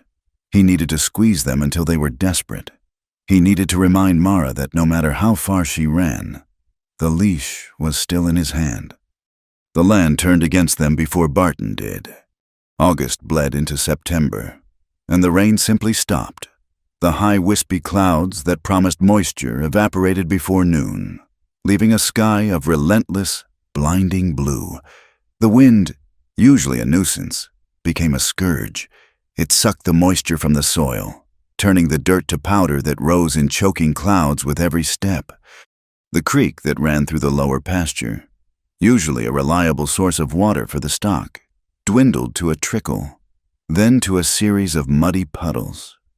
The grass turned brittle and yellow, snapping underfoot like dry bones. Life on the ranch shifted from a rhythm of maintenance to a battle for survival. Luke was up hours before dawn, his face grim. The cattle were growing restless, wandering further and further in search of water. They were losing weight, their ribs showing through their dusty hides. We have to move the herd to the north section, Luke said one morning, shoving dry biscuits into his mouth. There is a spring up in the canyon. It might still be running. Mara nodded, pouring him coffee. She looked tired. The heat made Grace fussy. The baby cried in the afternoons when the temperature inside the cabin climbed. I will help you ride the line, Mara said. We can check the fence while we move them. Luke looked at her, his fork pausing halfway to his mouth. No, he said. Mara frowned. Why not? You cannot move 50 head alone. Luke, not in this heat. They will scatter. It is too hot for you out there, he said, his voice clipped. And it is too rough. I do not want you riding that far. Stay here with Grace. Keep the house cool. Mara felt a prickle of irritation. I can strap Grace to me, or I can leave her in the cradle for a few hours if I come back to nurse. She will be fine. I'm not an invalid. Luke, I know how to ride. I said no, Luke said, sharper this time. He stood up, his chair scraping loudly against the wood floor. You are staying here. The command hung in the air, ugly and familiar. Mara stood up too, her hands gripping the edge of the table. Do not speak to me like that, she said, her voice shaking slightly. I am not a child, and I am not your servant. Luke turned, his eyes dark with stress and fatigue. I am trying to keep you safe. Mara, the heat out there kills people. If you fall, if the horse throws you, I cannot be watching the cows and watching you at the same time. Watching me? Mara snapped. Is that what you think you are doing? Watching me like I am another head of cattle? That is not what I meant, Luke shouted. It sounds like what you meant, Mara shouted back. The anger that had been buried under weeks of tenderness erupted. She walked around the table, confronting him. I lived in a saloon. Luke, I survived men who beat me and used me. Do you think a little son is going to kill me? Do you think I am so weak that I need to be locked in this house while you do the work? I am not locking you in, Luke roared, raking a hand through his hair. I am protecting you. Why is that so hard for you to understand? Because men always call it protection, Mara screamed, tears of frustration stinging her eyes. Barton said he was protecting me from the street. My father said he was protecting me when he traded me for a debt. They always decide where I go and what I do, and they call it safety." She jabbed a finger at his chest. "I thought you were different. I thought we were partners. But the moment things get hard, you are just the man who bought the deed again." Luke recoiled as if she had struck him. His face went pale beneath the tan. He looked at her, his mouth opening and closing, the words dying on his tongue. He saw the fear in her eyes, not fear of the drought, but fear of him, fear of his control. He realized with a sickening jolt that she was right. He had been giving orders. He had been making decisions for her, assuming he knew best, assuming his strength was the only thing standing between her and destruction. Luke stammered, I am not Barton." "Then stop acting like him," Mara cried. She turned away, wrapping her arms around herself, shaking. The silence that followed was heavy and suffocating. The only sound was the wind hissing against the logs of the cabin. Luke stood there for a long moment. He wanted to reach out to her. He wanted to pull her into his arms and explain that he was terrified. Terrified that the heat would take her. Terrified that the work would break her. Terrified that if he took his eyes off her for a second, the universe would snatch her away. But he couldn't bridge the gap. His pride and his shame held him rooted to the spot. "Fine," he said, his voice hollow. "Stay or go. Do what you want." He grabbed his hat and stormed out the door, letting it slam shut behind him. Mara flinched at the sound. She sank into a chair, burying her face in her hands. She listened to the sound of his horse galloping away, the hoofbeats fading into the distance. She was right. She knew she was right. But the victory felt like ashes in her mouth. She didn't want to be right. She wanted him to come back. The day dragged on, an endless stretch of heat and silence. Mara did not ride out. She stayed in the house, angry and miserable. She scrubbed the floors until her knuckles were raw. She baked bread, pounding the dough with unnecessary force. When Luke returned at dusk, he was gray with dust and exhaustion. He didn't look at her. He went straight to the pump, washed, and then went to the barn to tend the horses. He didn't come in for supper. Mara sat at the table, the plate of food cold in front of her. She looked at the empty chair. The distance between the house and the barn felt like a canyon. She fed Grace and put her down in the cradle. She lay in the big bed alone, staring at the ceiling. She missed the warmth of him. She missed the sound of his breathing. "Is this how it ends?" she wondered. Not with a bang, but with a silence that grows until it swallows us. She woke to the smell. It was sharp and acrid, stinging her nose. At first, she thought she had left the stove damp or open, but this wasn't wood smoke from a hearth. It was the smell of dry grass burning. Mara sat up, her heart hammering. "Luke!" she screamed. She scrambled out of bed, grabbing her wrapper. She ran to the window and threw open the shutters. The world outside was glowing. To the south, near the creek bed, a line of orange fire was dancing in the dark. It was small still, but the wind was behind it, pushing it relentlessly toward the house and the barn. Mara ran to the door and threw it open. Luke was already there, running from the barn, a wet sack in his hand. "Fire!" he shouted, his voice hoarse. "Get the buckets! Get everything that holds water!" The anger of the argument evaporated instantly. There was no time for pride. There was only the fire. Mara grabbed 2 metal pails from the porch. She ran to the pump. Her hands shook as she worked the handle, the water splashing over her bare feet. Luke was beating at the flames near the corral fence, trying to stop it from reaching the dry timber. The fire hissed and popped, feeding on the brittle sagebrush. The wind carried sparks like angry fireflies. One landed on Mara's sleeve, burning a tiny hole. She slapped it out without thinking. She ran the buckets to Luke. He grabbed them, dousing the fence posts, the steam hissing up in a white cloud. "It is moving too fast," he yelled over the roar of the wind. "We have to wet the barn roof. If the hay catches, we lose everything." Mara ran back to the pump. Her lungs burned from the smoke. Her eyes watered. She saw Luke climb the ladder to the barn loft. He was a dark silhouette against the orange glow. He was throwing water on the shingles, stomping out embers with his boots. Mara worked like a machine. Pump, run, pass, pump, run, pass. Her muscles screamed.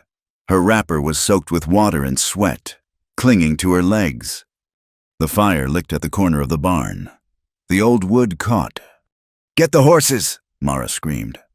Luke leaped down from the roof. He threw open the barn doors. The horses were screaming, kicking at their stalls in panic. Luke ran inside. Mara followed him into the smoke-filled cavern. "Get the mare!" Luke coughed, covering his mouth with his arm. "I will get the team!" Mara fumbled with the latch of the mare's stall. The horse reared, eyes rolling white with terror. "Easy!" Mara shouted. "Grabbing the halter, easy, girl!" She dragged the terrified animal out into the yard, slapping its flank to send it running toward the north pasture, away from the flames. Luke came out leading the two heavy draft horses. He released them, and they thundered away into the dark. They turned back to the barn. The corner was fully engulfed now. The heat was intense, searing their skin. "We cannot save the hay!" Luke shouted. "Let it go! Focus on the house!" They retreated to the cabin. They soaked blankets in the horse trough and hung them over the windows. They threw water on the porch. They stood side by side, beating back the creeping line of fire with wet sacks, shoulder to shoulder, fighting for their home. Mara swung the sack until her arms felt like lead.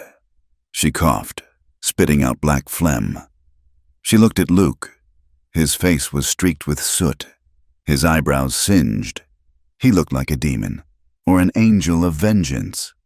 Suddenly, the wind shifted. It turned from the west to the north, blowing the fire back onto itself, back toward the creek where there was no fuel left. The flames faltered. They lowered, starving. Luke dropped his sack. He stood panting, hands on his knees. "It is turning," he gasped. We stopped it." Mara leaned against the porch rail, her legs giving way. She slid down to the ground, gasping for air. She looked out toward the darkness beyond the fire line. The flames were dying down, leaving a blackened scar on the earth. And then she saw it. On the rise of the hill, just at the edge of the firelight, a horseman. He was sitting still, watching them. The orange light glinted off the metal of a bridle. Mara froze. "Luke!" She pointed. Luke spun around. He saw the figure. He reached for his hip, but his gun belt was inside the house. "Hey!" Luke roared, his voice carrying over the dying wind. The figure didn't answer. He simply turned his horse and rode away slowly, disappearing into the blackness of the night. It wasn't lightning. It wasn't an accident. Someone had set the fire. Luke stood watching the spot where the rider had been, his hands curling into fists. "Barton," he whispered, "or one of his men." He turned to Mara. She was sitting in the dirt, shivering violently now that the adrenaline was fading. He rushed to her. He fell to his knees and grabbed her shoulders. "Are you hurt? Are you burned?" Mara shook her head. I am okay, Grace." "She is inside." Luke said, "The smoke." Mara scrambled up. She ran into the house. The cabin was hazy with smoke, but not thick. Grace was in the cradle. She was coughing, a dry, hacking sound that tore at Mara's heart. Mara snatched her up. She ran back out to the porch, into the fresher air. She held the baby close, listening. The coughing subsided. Grace began to cry, a thin, wailing sound of distress. Mara rocked her, burying her face in the baby's blanket. "She is okay," Luke said, standing beside her. He touched the baby's cheek with a soot-stained finger. "She is okay." Mara looked at the barn. The corner was black and charred. The smell of wet ash was overpowering. "They tried to burn us out," she whispered. "They tried to kill us." Luke looked at the devastation. He looked at the woman and child covered in soot, standing on his porch. He looked defeated. I cannot protect you, he said, his voice breaking. I tried so hard, but the fire, the drought, the men. He turned away, leaning his forehead against the blackened post of the porch. You were right, Mara. I am just controlling you, and I am failing at it. You should go. You should take the wagon and go somewhere safe. I bring nothing but ruin. Mara stared at his back. She saw the whip scars under his torn shirt. She saw the man who had fought a wildfire with his bare hands to save a cradle. She handed Grace to him. Luke looked surprised, automatically taking the baby. Mara stepped forward. She grabbed Luke's face with both hands, forcing him to look at her. Her thumbs smeared the soot on his cheeks. You listen to me, Luke Carver, she said fiercely. I am not going anywhere. Luke stared at her, his eyes wide and wet. But I almost got you killed. No, she said, we saved the house. We saved the horses. You and me, together. She pressed her forehead against his. I was wrong today. You are not Barton. You do not want to own me. You want to keep me alive because you love me. She felt him shudder. And I was wrong too, she continued, her voice trembling. I was fighting you because I was scared. I was scared that if I let you lead, I would disappear. But tonight we were one thing. She pulled back to look him in the eye. I love you, Luke. I love you more than I hate them. And I am not leaving. If they want to burn us out, they will have to burn us both. Luke let out a sound like a sob. He pulled her against him, crushing her and the baby between them. I love you, he choked out. God, Mara, I love you. He kissed her. It wasn't gentle. It was desperate. It tasted of smoke and salt and terror. It was a kiss that claimed her, not as property, but as the other half of his soul. Mara kissed him back with equal force. She needed to feel him. She needed to know that they were alive, that their blood was pumping, that the fire hadn't won. Put Grace down, she whispered against his mouth. Luke nodded. He carried the baby inside, laying her in the cradle, which he pulled to the center of the room where the air was clearest. Then he turned to Mara. He didn't wait. He didn't ask. He didn't need to. He crossed the room and swept her into his arms. He kissed her neck, her face, her mouth. He stripped the soot-stained clothes from her body with frantic hands, and she tore at his buttons.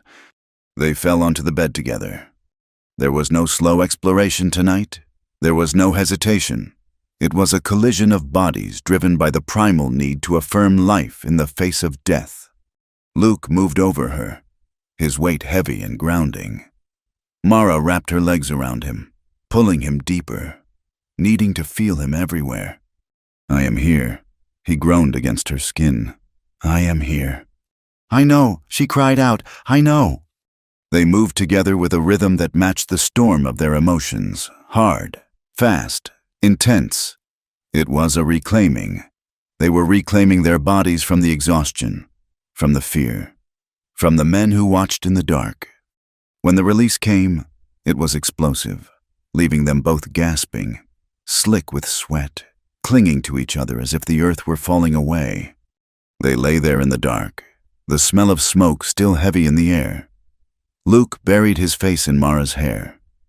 Mara stroked his back, her fingers tracing the old scars and the new burns from the sparks. We are still here, she whispered into the silence.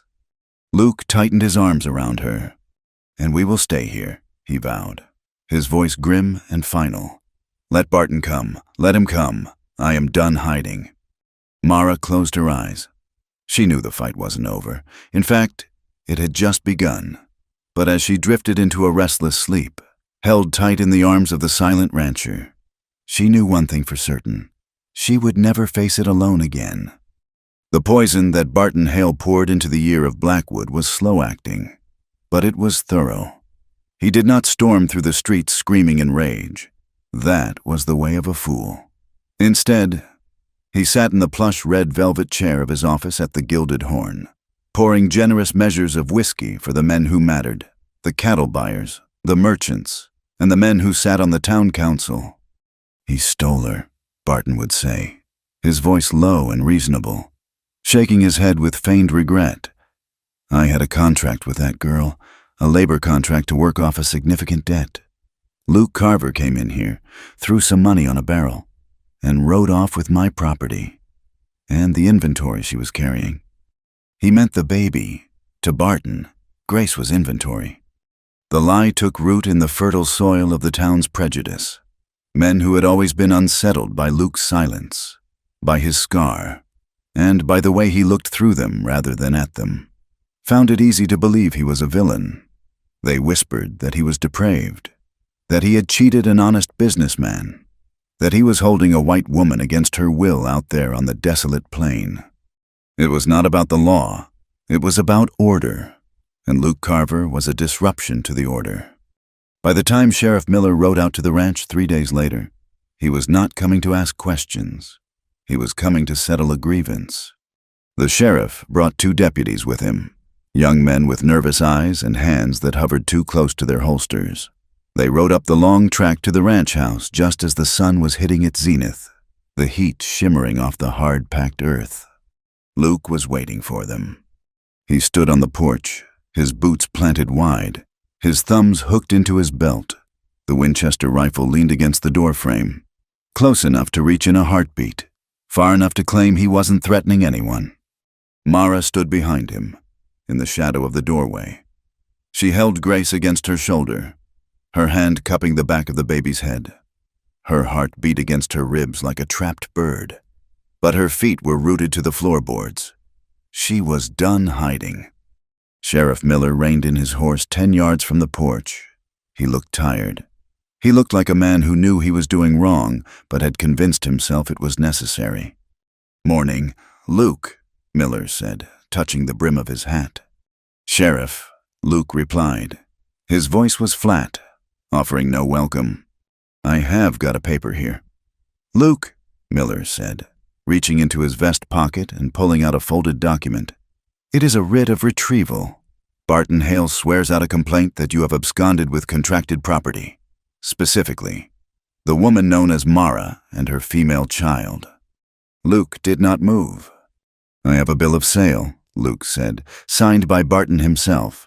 $150. Miller sighed, smoothing the paper on his saddle horn. "Barton says that was a deposit on a lease. Luke, he says the girl owes $500, and since she is under contract, she has to come back to work it off." "It is a lie," Mara said. Her voice rang out clear and sharp across the yard. Miller looked up, surprised. He was used to the cowering girl on the auction block. The woman standing in the doorway wore a clean calico dress, her hair braided back, her chin lifted high. Mara stepped out onto the porch, moving to stand beside Luke. She did not cling to him. She stood on her own. "I owe Barton Hale nothing," she said, her voice trembling with anger. "Not fear. I worked in his kitchen and his saloon for 2 years without a wage. I paid for my room and board 10 times over in sweat and blood. That paper is a lie. Sheriff, it is forged by a man who cannot stand that he lost." Miller shifted uncomfortably in his saddle. "Now, Mara," he said, his tone patronizing, "you do not understand the law. These are business matters." "I understand that he beat me," Mara said, stepping to the edge of the porch. "I understand that he tried to sell my daughter to a skin trapper." "Is that the law, Sheriff? Does the law say a mother and a week-old child are just things to be traded?" One of the deputies, a boy named Caleb with a patchy beard, spat on the ground. "She is just a whore." "Sheriff," Caleb muttered, "and the kid is a mongrel. Why are we talking to them? Let us just grab her." Luke's hand moved. It was a blur of motion. In 1 second, the Winchester was in his hands. The lever cracked, and the barrel leveled at Caleb's chest. The silence that fell over the yard was absolute. The wind stopped. The insects stopped. Even the horses seemed to hold their breath. "Get off my land," Luke said. His voice was not loud. It was a low rumble, like the earth shifting before a quake. "Luke, put it down," Miller said. his hand going to his own revolver but stopping halfway. "You draw on a deputy, and I have to hang you. You know that." "If he takes one step toward this porch," Luke said, his eyes locked on Caleb, "he will not live to see the hanging." Caleb went pale, his hands raising slowly in the air. He looked at the black hole of the rifle barrel and saw his own death waiting there. Sheriff Miller looked at Luke, then at Mara, and finally at the baby sleeping in her arms. He saw the resolve in the rancher's face. He saw a man who had drawn a line in the dirt and was willing to die on it. "We are leaving," Miller said, gathering his reins. "But Sheriff," Caleb protested. "I said we are leaving," Miller barked. He turned his horse, looking back at Luke with a mixture of warning and regret. "This is not over. Luke, Barton has riled up the town. He has got men riding with him who are not wearing badges. If I go back without her, he is going to come himself, and he will not come to talk." "Let him come," Luke said. Miller shook his head and spurred his horse. The three men rode away, a cloud of dust swallowing them as they headed back toward the east. Luke watched them go until they were just specks on the horizon. Only then did he lower the rifle. He let out a long breath, his shoulders sagging slightly. He turned to Mara. He didn't ask if she was okay. He reached out and pulled her and the baby against his chest, holding them with a desperate strength. "They will be back," he whispered into her hair. "Tonight." The sun went down like a bruise, purple and swollen. The night that followed was heavy and moonless. Luke barred the door. He checked the shutters. He loaded the shotgun and placed it by the window. He moved the cradle into the corner of the room, behind the heavy oak table, creating a bunker within the home. "Stay dressed," he told Mara. "Keep your boots on." They sat in the dark, listening, every creak of the house settling. Every rustle of the wind in the sagebrush sounded like a footstep. Midnight passed, then 1 o'clock. "Maybe they are not coming," Mara whispered, though she didn't believe it. Luke was staring out through a crack in the shutter. "Barton is a coward," he murmured. "He will not come at the front door. He will want to flush us out." As if his words were a summons, a flicker of light appeared in the reflection of the window glass. "Fire," Luke said, his voice turning to ice. He threw open the shutter. The stack of hay, the winter feed they had fought so hard to save from the wildfire, was blazing. A torch had been thrown into the center of it. The flames were shooting 30 feet into the air, bright and hungry. "They are going for the barn again," Luke shouted. "The horses!" He grabbed the shotgun. "Stay here," he ordered Mara. "Bar the door behind me. Do not open it for anyone but me." He unlocked the door and sprinted out into the yard, running toward the burning haystack, hoping to cut the fire line before it reached the main structure of the barn where the animals were stabled. Mara rushed to the door to slam the bolt home, but she stopped. Through the roar of the fire, she heard a sound that turned her blood to water. It was the cry of a horse, but it wasn't coming from the barn. It was coming from the back of the house. And then, the sound of glass breaking. The bedroom window. "Grace!" Mara screamed. She spun around and ran toward the back room. The door to the bedroom was open. The shutters had been smashed in. A man was climbing out of the window, a dark shape against the night sky. In his arms, he held a bundle. "No!" Mara shrieked, a sound torn from the very bottom of her soul. She lunged across the room, grabbing at the man's leg. He kicked out, his heavy boot catching her in the chest. Mara flew backward, crashing into the washstand. The pitcher shattered, water soaking her dress. She gasped for air, her ribs burning, but she scrambled to her hands and knees. She saw the man vault onto a waiting horse outside the window.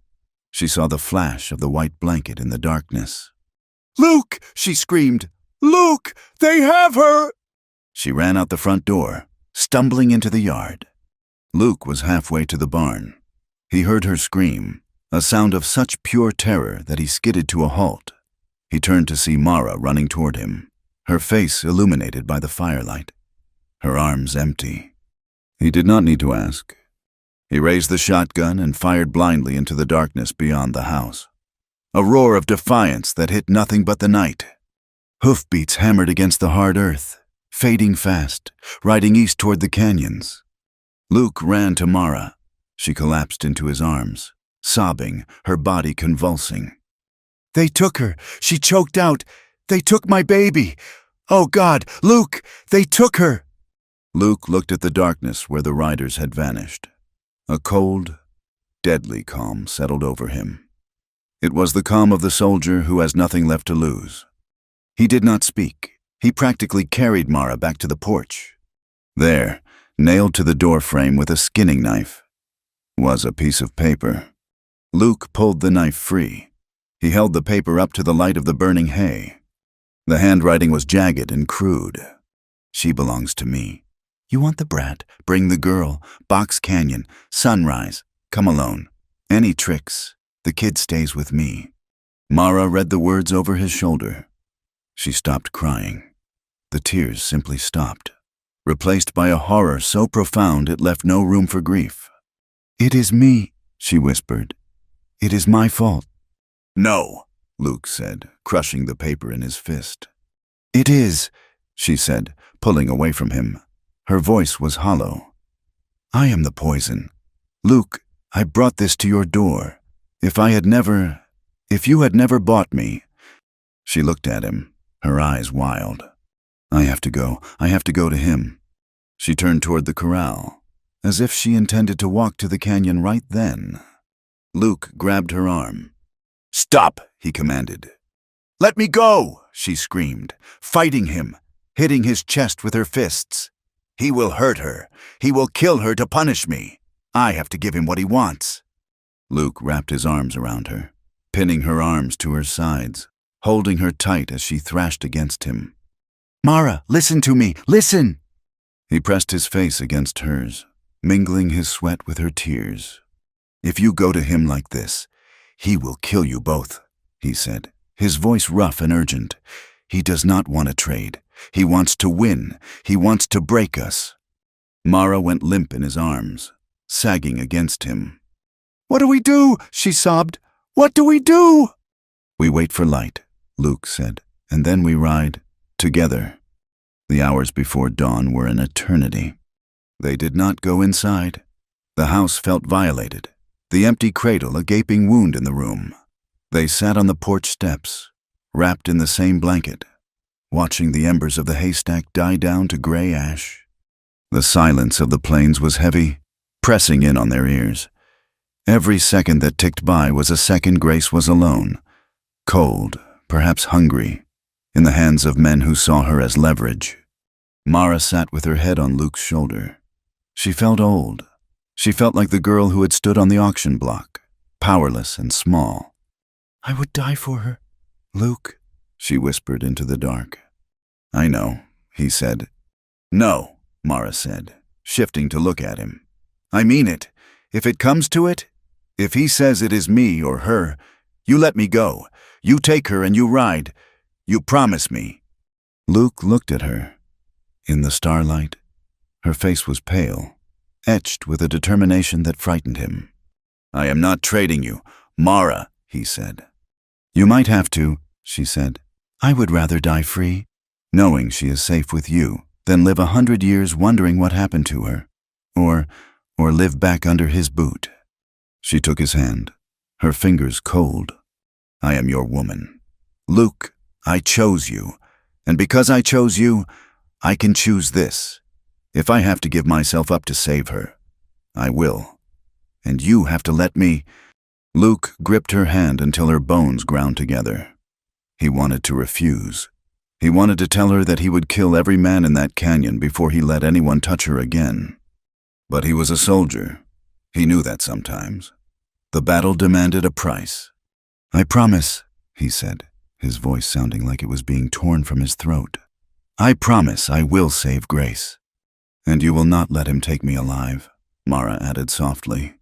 Luke closed his eyes. A single tear tracked through the soot on his face. "I will not let him take you," he vowed. First light was gray and unforgiving.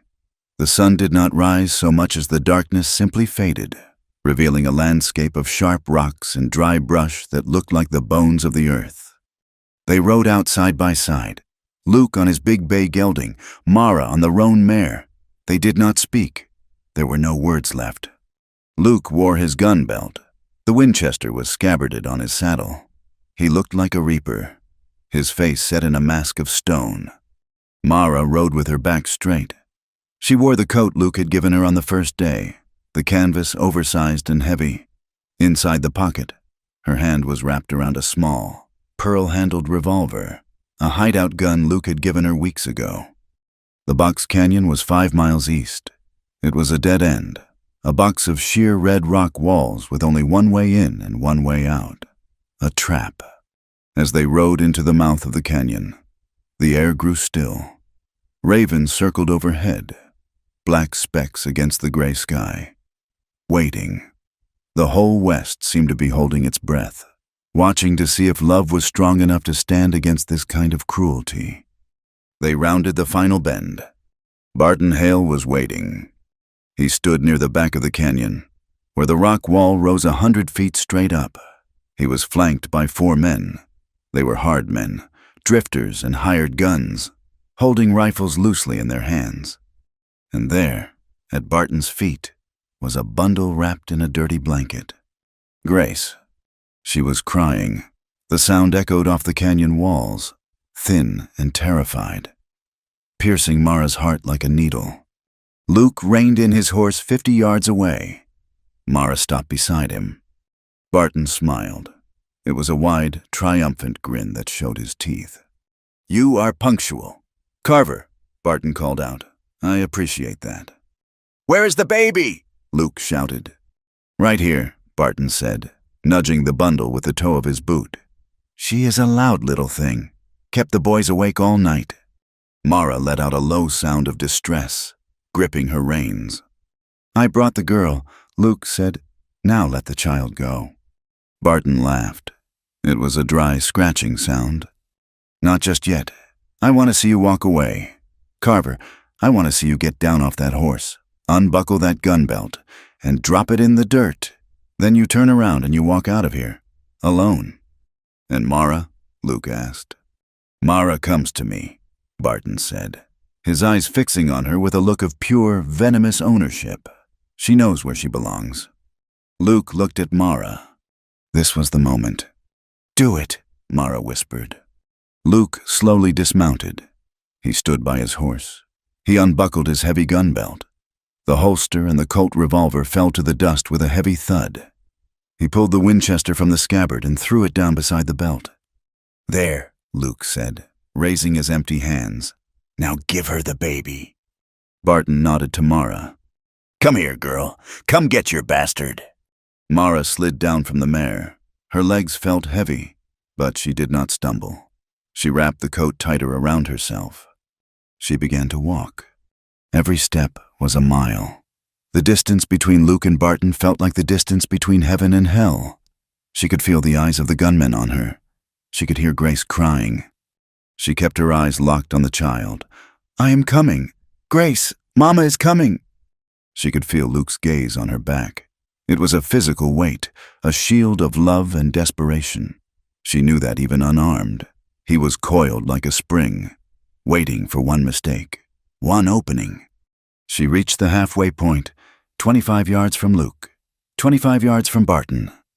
Barton stepped forward. He looked victorious.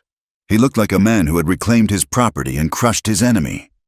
"That is close enough," Barton said. He reached down and grabbed the bundle of blankets by the knot.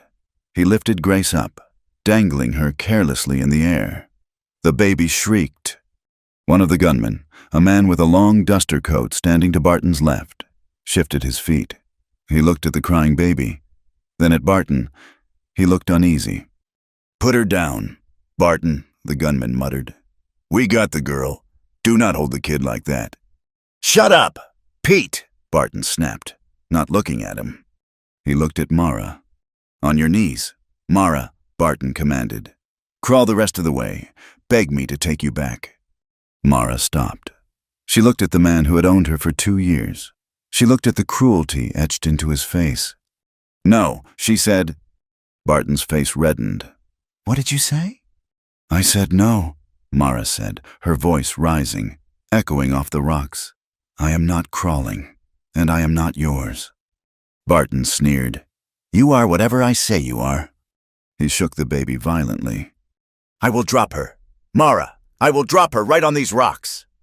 The gunman named Pete stepped forward. "That is enough. Hail!" Barton spun on him. "I am paying you to hold a gun, not to give advice."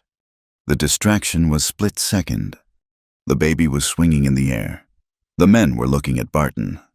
Pete, the gunman, looked at the baby. He had a child of his own back in Abilene. He had signed on to scare a rancher, not to murder an infant. A line was crossed. Pete raised his rifle, not at Luke, at Barton. "Let the kid go!" Pete yelled. Barton panicked. He saw the betrayal in his own ranks. His control shattered. He went for his pistol with his free hand, dropping the baby. Grace fell. Mara screamed and lunged forward. A gunshot rang out. It was loud, deafening in the enclosed space. Barton jerked, his shoulder exploding in a spray of red. But it wasn't Luke who had fired. It was Pete. The canyon erupted into chaos. The other three gunmen, confused by the infighting, hesitated. And in that moment of hesitation, the silence of the West was broken by the roar of war. The shot that rang out from Pete's rifle was not the end of the violence. It was the spark that ignited the powder keg. Barton Hale staggered back, clutching his shoulder, his face a mask of shock. The pistol in his hand wavered, and the bundle of blankets, the child, Grace, slipped from his grasp. She fell. Time seemed to warp and stretch, slowing down to a crawl. Mara screamed, a sound that tore her throat raw, but her body was already moving. She did not think about the guns. She did not think about the men. She saw only her daughter tumbling toward the hard, unforgiving earth of the canyon floor. Luke moved in the same heartbeat. He did not run toward the baby. He knew Mara was closer. He dove for the weapons he had dropped in the dust. He hit the ground hard, his hand closing around the cold steel of the Winchester lever action. He rolled onto his back, working the lever with a metallic clack-clack that sounded like the judgment of God. The gunman who had been standing next to Barton, a man named Silas who had laughed when Grace cried, was raising his rifle to shoot Mara. Luke didn't aim. He simply pointed and fired. The Winchester roared. Silas crumpled, his chest shattering, his weapon falling uselessly to the stones. Grace hit the dust. She rolled once, her wail cut off by the impact, then started again, louder and more terrified than before. Mara threw herself over the child. She curled her body into a ball, shielding the tiny life beneath her with her own flesh and bone, offering her back to the bullets. "Get down!" Pete screamed, scrambling for cover behind a cluster of sagebrush as the remaining two gunmen opened fire. The canyon turned into a slaughterhouse. The noise was deafening, amplified by the sheer rock walls until it felt like the thunder of the apocalypse. Bullets whined and ricocheted off the stone, sending sprays of granite shrapnel into the air. The horses, panicked by the noise and the smell of blood, reared and broke their reins, stampeding toward the canyon mouth. Luke scrambled to his feet, firing as he moved. He was not the rancher now. He was not the quiet man who fixed fences and drank coffee on the porch. He was the soldier who had survived the worst hell the war could offer. He moved with a cold, terrifying fluidity. His face emptied of all emotion save for a singular, deadly focus. He took cover behind a fallen slab of sandstone. Bullets chipped away the rock inches from his face, dusting him with red powder. He didn't flinch. He waited for the rhythm, for the pause in the firing. There. He popped up, fired once, and ducked back down. One of Barton's men, hiding behind a dead mesquite bush, spun around and fell face first into the dirt. 2 down, plus the traitor, Pete. That left 1 gunman and Barton. Mara lay in the dirt, the taste of copper and dust in her mouth. She could feel Grace squirming beneath her, alive and warm. "Stay still," she whispered frantically into the dirt. "Stay still, baby." She lifted her head an inch. Through the haze of gun smoke, she saw movement to her left. The last gunman, he was circling wide, moving through the brush, trying to flank Luke's position behind the sandstone. He had a shotgun. If he got around that rock, he would cut Luke in half. Luke was focused forward, watching Barton. He didn't see the man creeping up on his blind side. Mara looked around wildly. Her eyes landed on the dirt a few feet away.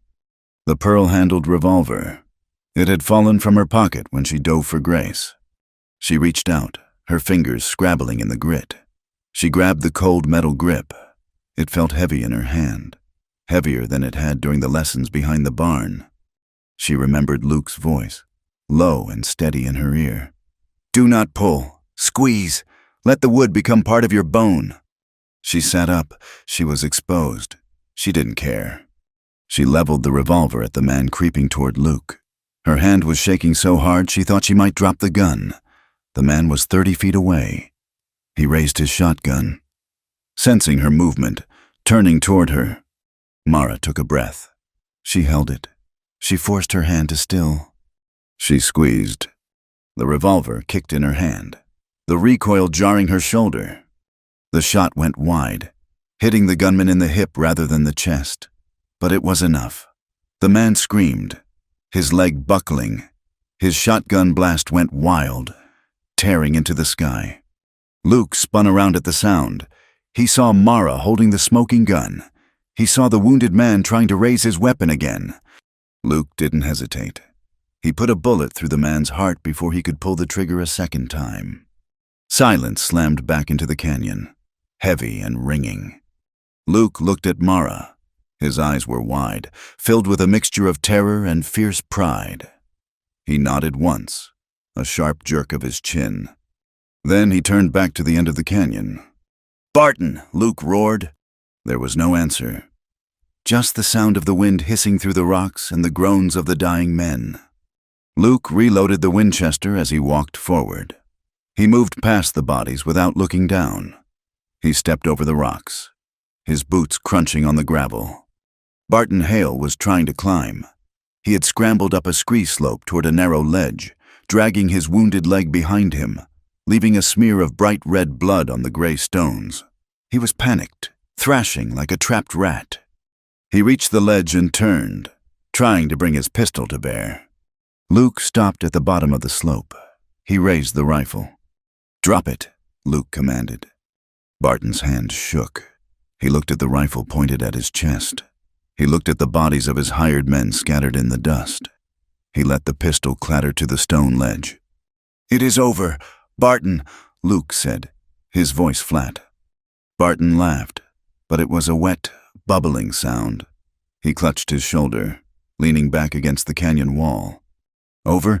You think this is over, Carver?" Barton spat blood onto the rocks below. "You can kill me. Hell, you probably will. But you cannot kill what I know. You cannot kill what this town knows." He pointed a shaking finger toward Mara, who was slowly standing up, clutching Grace to her chest. "Look at her! She is filth! She is a saloon whore I bought for a debt! And that brat is a bastard born in sin!" Barton's eyes were wild, manic with hate. "You can play house all you want. Carver, you can dress her up in calico. But every time you walk down that street, people will know. They will know you are living with my leavings. They will know you are raising a child that has no name." Luke lowered the rifle slightly. He looked at Barton with a strange expression. It wasn't anger anymore. It was pity. "You are wrong," Luke said quietly. He looked back at Mara.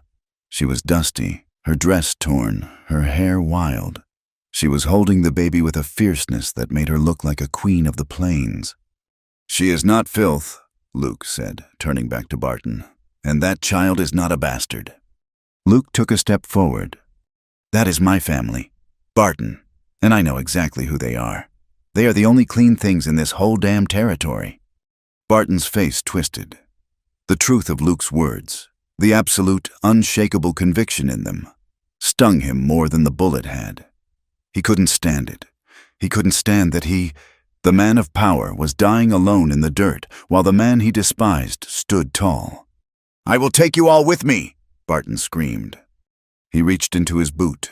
He pulled out a hidden derringer, a small, deadly holdout weapon. He raised it fast. Luke didn't blink. He didn't dive. He simply fired. The Winchester barked one last time. The bullet caught Barton square in the chest. He was thrown back against the rock wall. He slid down, leaving a dark streak on the stone. He hit the ledge and lay still, his eyes staring up at the patch of gray sky, seeing nothing.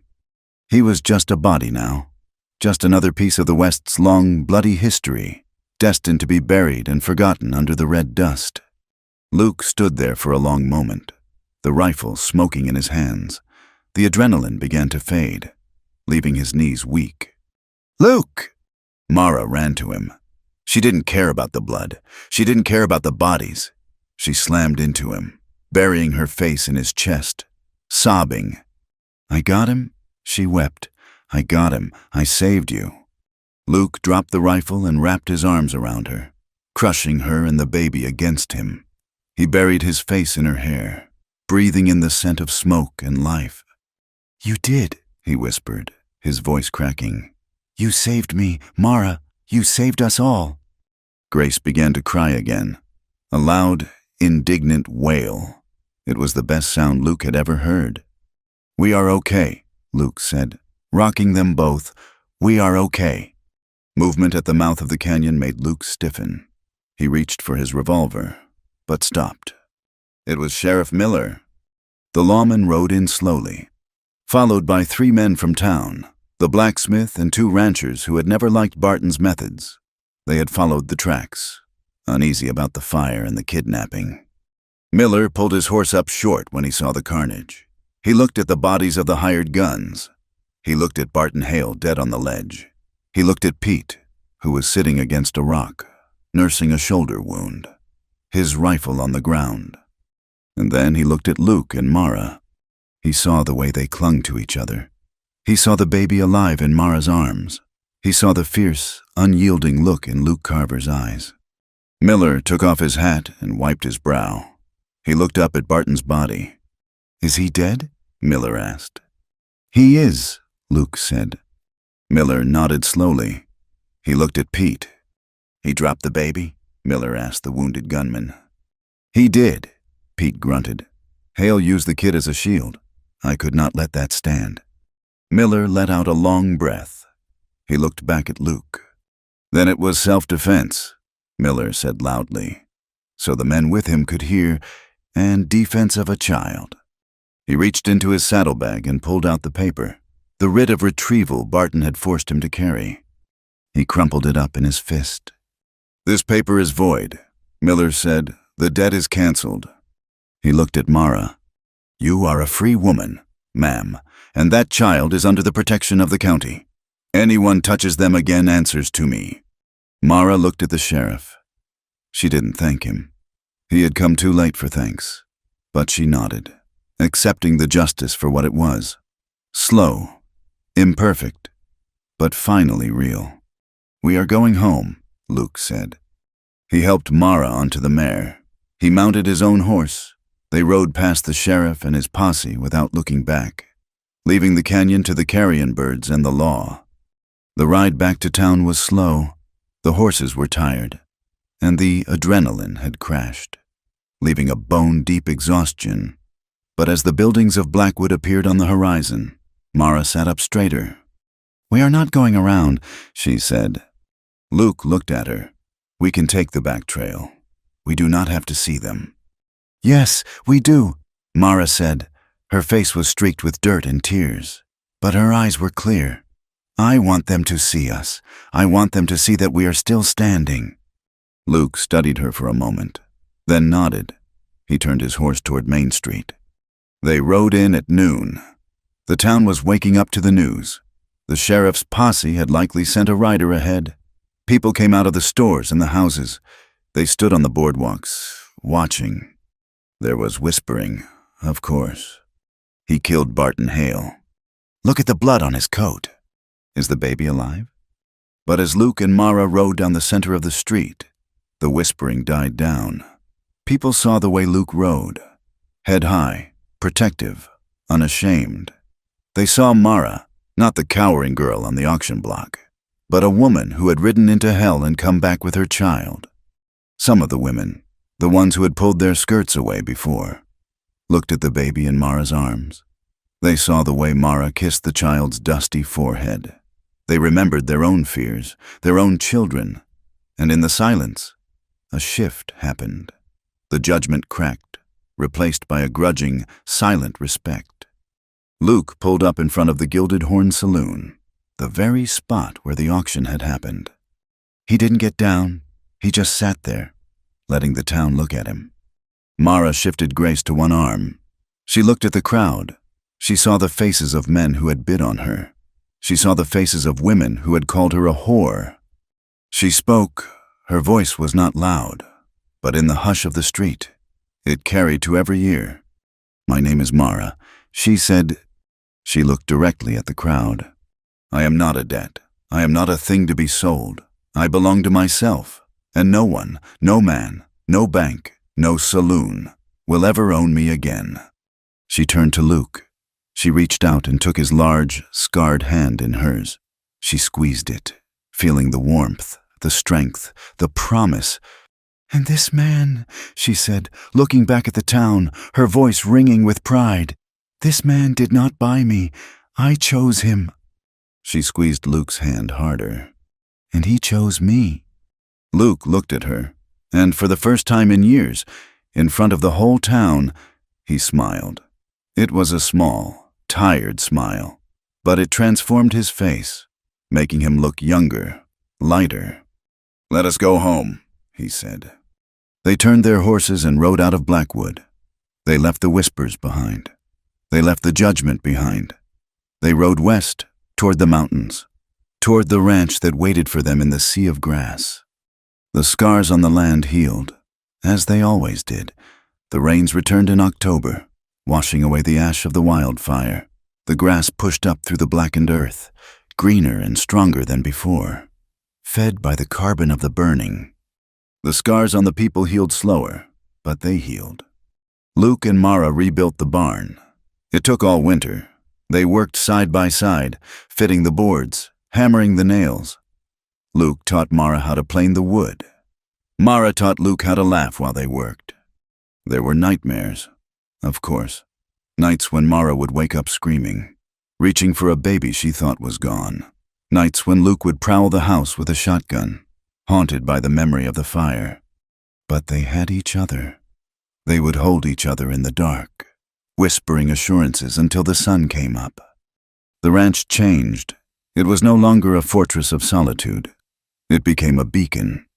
It started with a girl named Sarah, who had run away from a brutal husband in Abilene. She was found wandering the road, half-starved.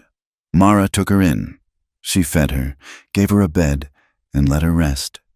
Then came another, a widow who had lost her farm, a girl who had been cast out by her family. Luke didn't complain. He built a bunkhouse. He realized that his promise to never be a man who breaks things had evolved.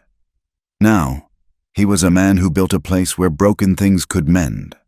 Mara became the heart of the valley. She was no longer the fallen woman. She was the woman you went to when you were in trouble. She was the woman who understood pain and didn't judge it. And Luke was the quiet strength behind her. He watched her with a reverence that never faded. He watched her teach Grace to walk. He watched her direct the ranch hands. He watched her bloom. 2 years later, it was late autumn. The cottonwood trees along the creek had turned a brilliant, shimmering gold. The air was crisp, smelling of wood smoke and dried hay. Luke sat on the porch steps. The wood was warm from the sun. Grace was 2 years old now. She was a whirlwind of energy, running through the yard chasing a calico cat, her laughter bright and fearless. She had Luke's gray eyes and Mara's determined chin. Mara came out of the house. She was carrying a tray with 2 cups of coffee. She moved a little slower these days. She sat down beside Luke, handing him a cup. She leaned back against the post, resting her hand on the distinct swell of her belly. She was tired, but it was a good tired. Luke reached out and placed his hand over hers on her stomach. "He is kicking today," Mara said, smiling. "He?" Luke asked, raising an eyebrow. "You were sure it was a girl yesterday." "Today he feels stubborn," Mara laughed. "Like his father, so it must be a boy." Luke chuckled. He leaned over and kissed her temple. "Boy or girl," he said softly, "they will be free." Mara looked out at the horizon. The sun was sinking, painting the vast western sky in streaks of fire and violet. The mountains stood purple and majestic in the distance. It was the same land that had tried to kill them. It was the same harsh, unforgiving wind. But it didn't look scary anymore. It looked like home. She looked at Grace running in the grass. She looked at the sturdy barn they had built with their own hands. She looked at the man beside her, the silent rancher who had paid a price no one else dared, and who had given her everything by asking for nothing. "We made it! Luke!" she whispered. Luke wrapped his arm around her, pulling her close as the first star appeared in the darkening sky. "Yes," he said, his voice thick with a love that had survived fire and bullets and the cruelty of men. "We made it." They sat there together, watching the night come, not as a threat, but as a rest. The West was still wild, but they were no longer lost in it. They had carved out a space where love could grow, stubborn and beautiful, in the dust. Thank you so much for listening to the story of Mara and Luke. It has been a journey through the dust and the fire, and I hope their fight for love and freedom touched your heart as much as it did mine while writing it. I would love to know where you are listening from today. Please leave a comment below and tell me which part of the world you call home. And if you enjoyed this story, please consider subscribing to From Wild West for more tales of the frontier, where hope and hardship go hand in hand. Share your thoughts in English in the comments. What did you think of Mara's choice at the end? I read every one. Until the next time, keep your eyes on the horizon.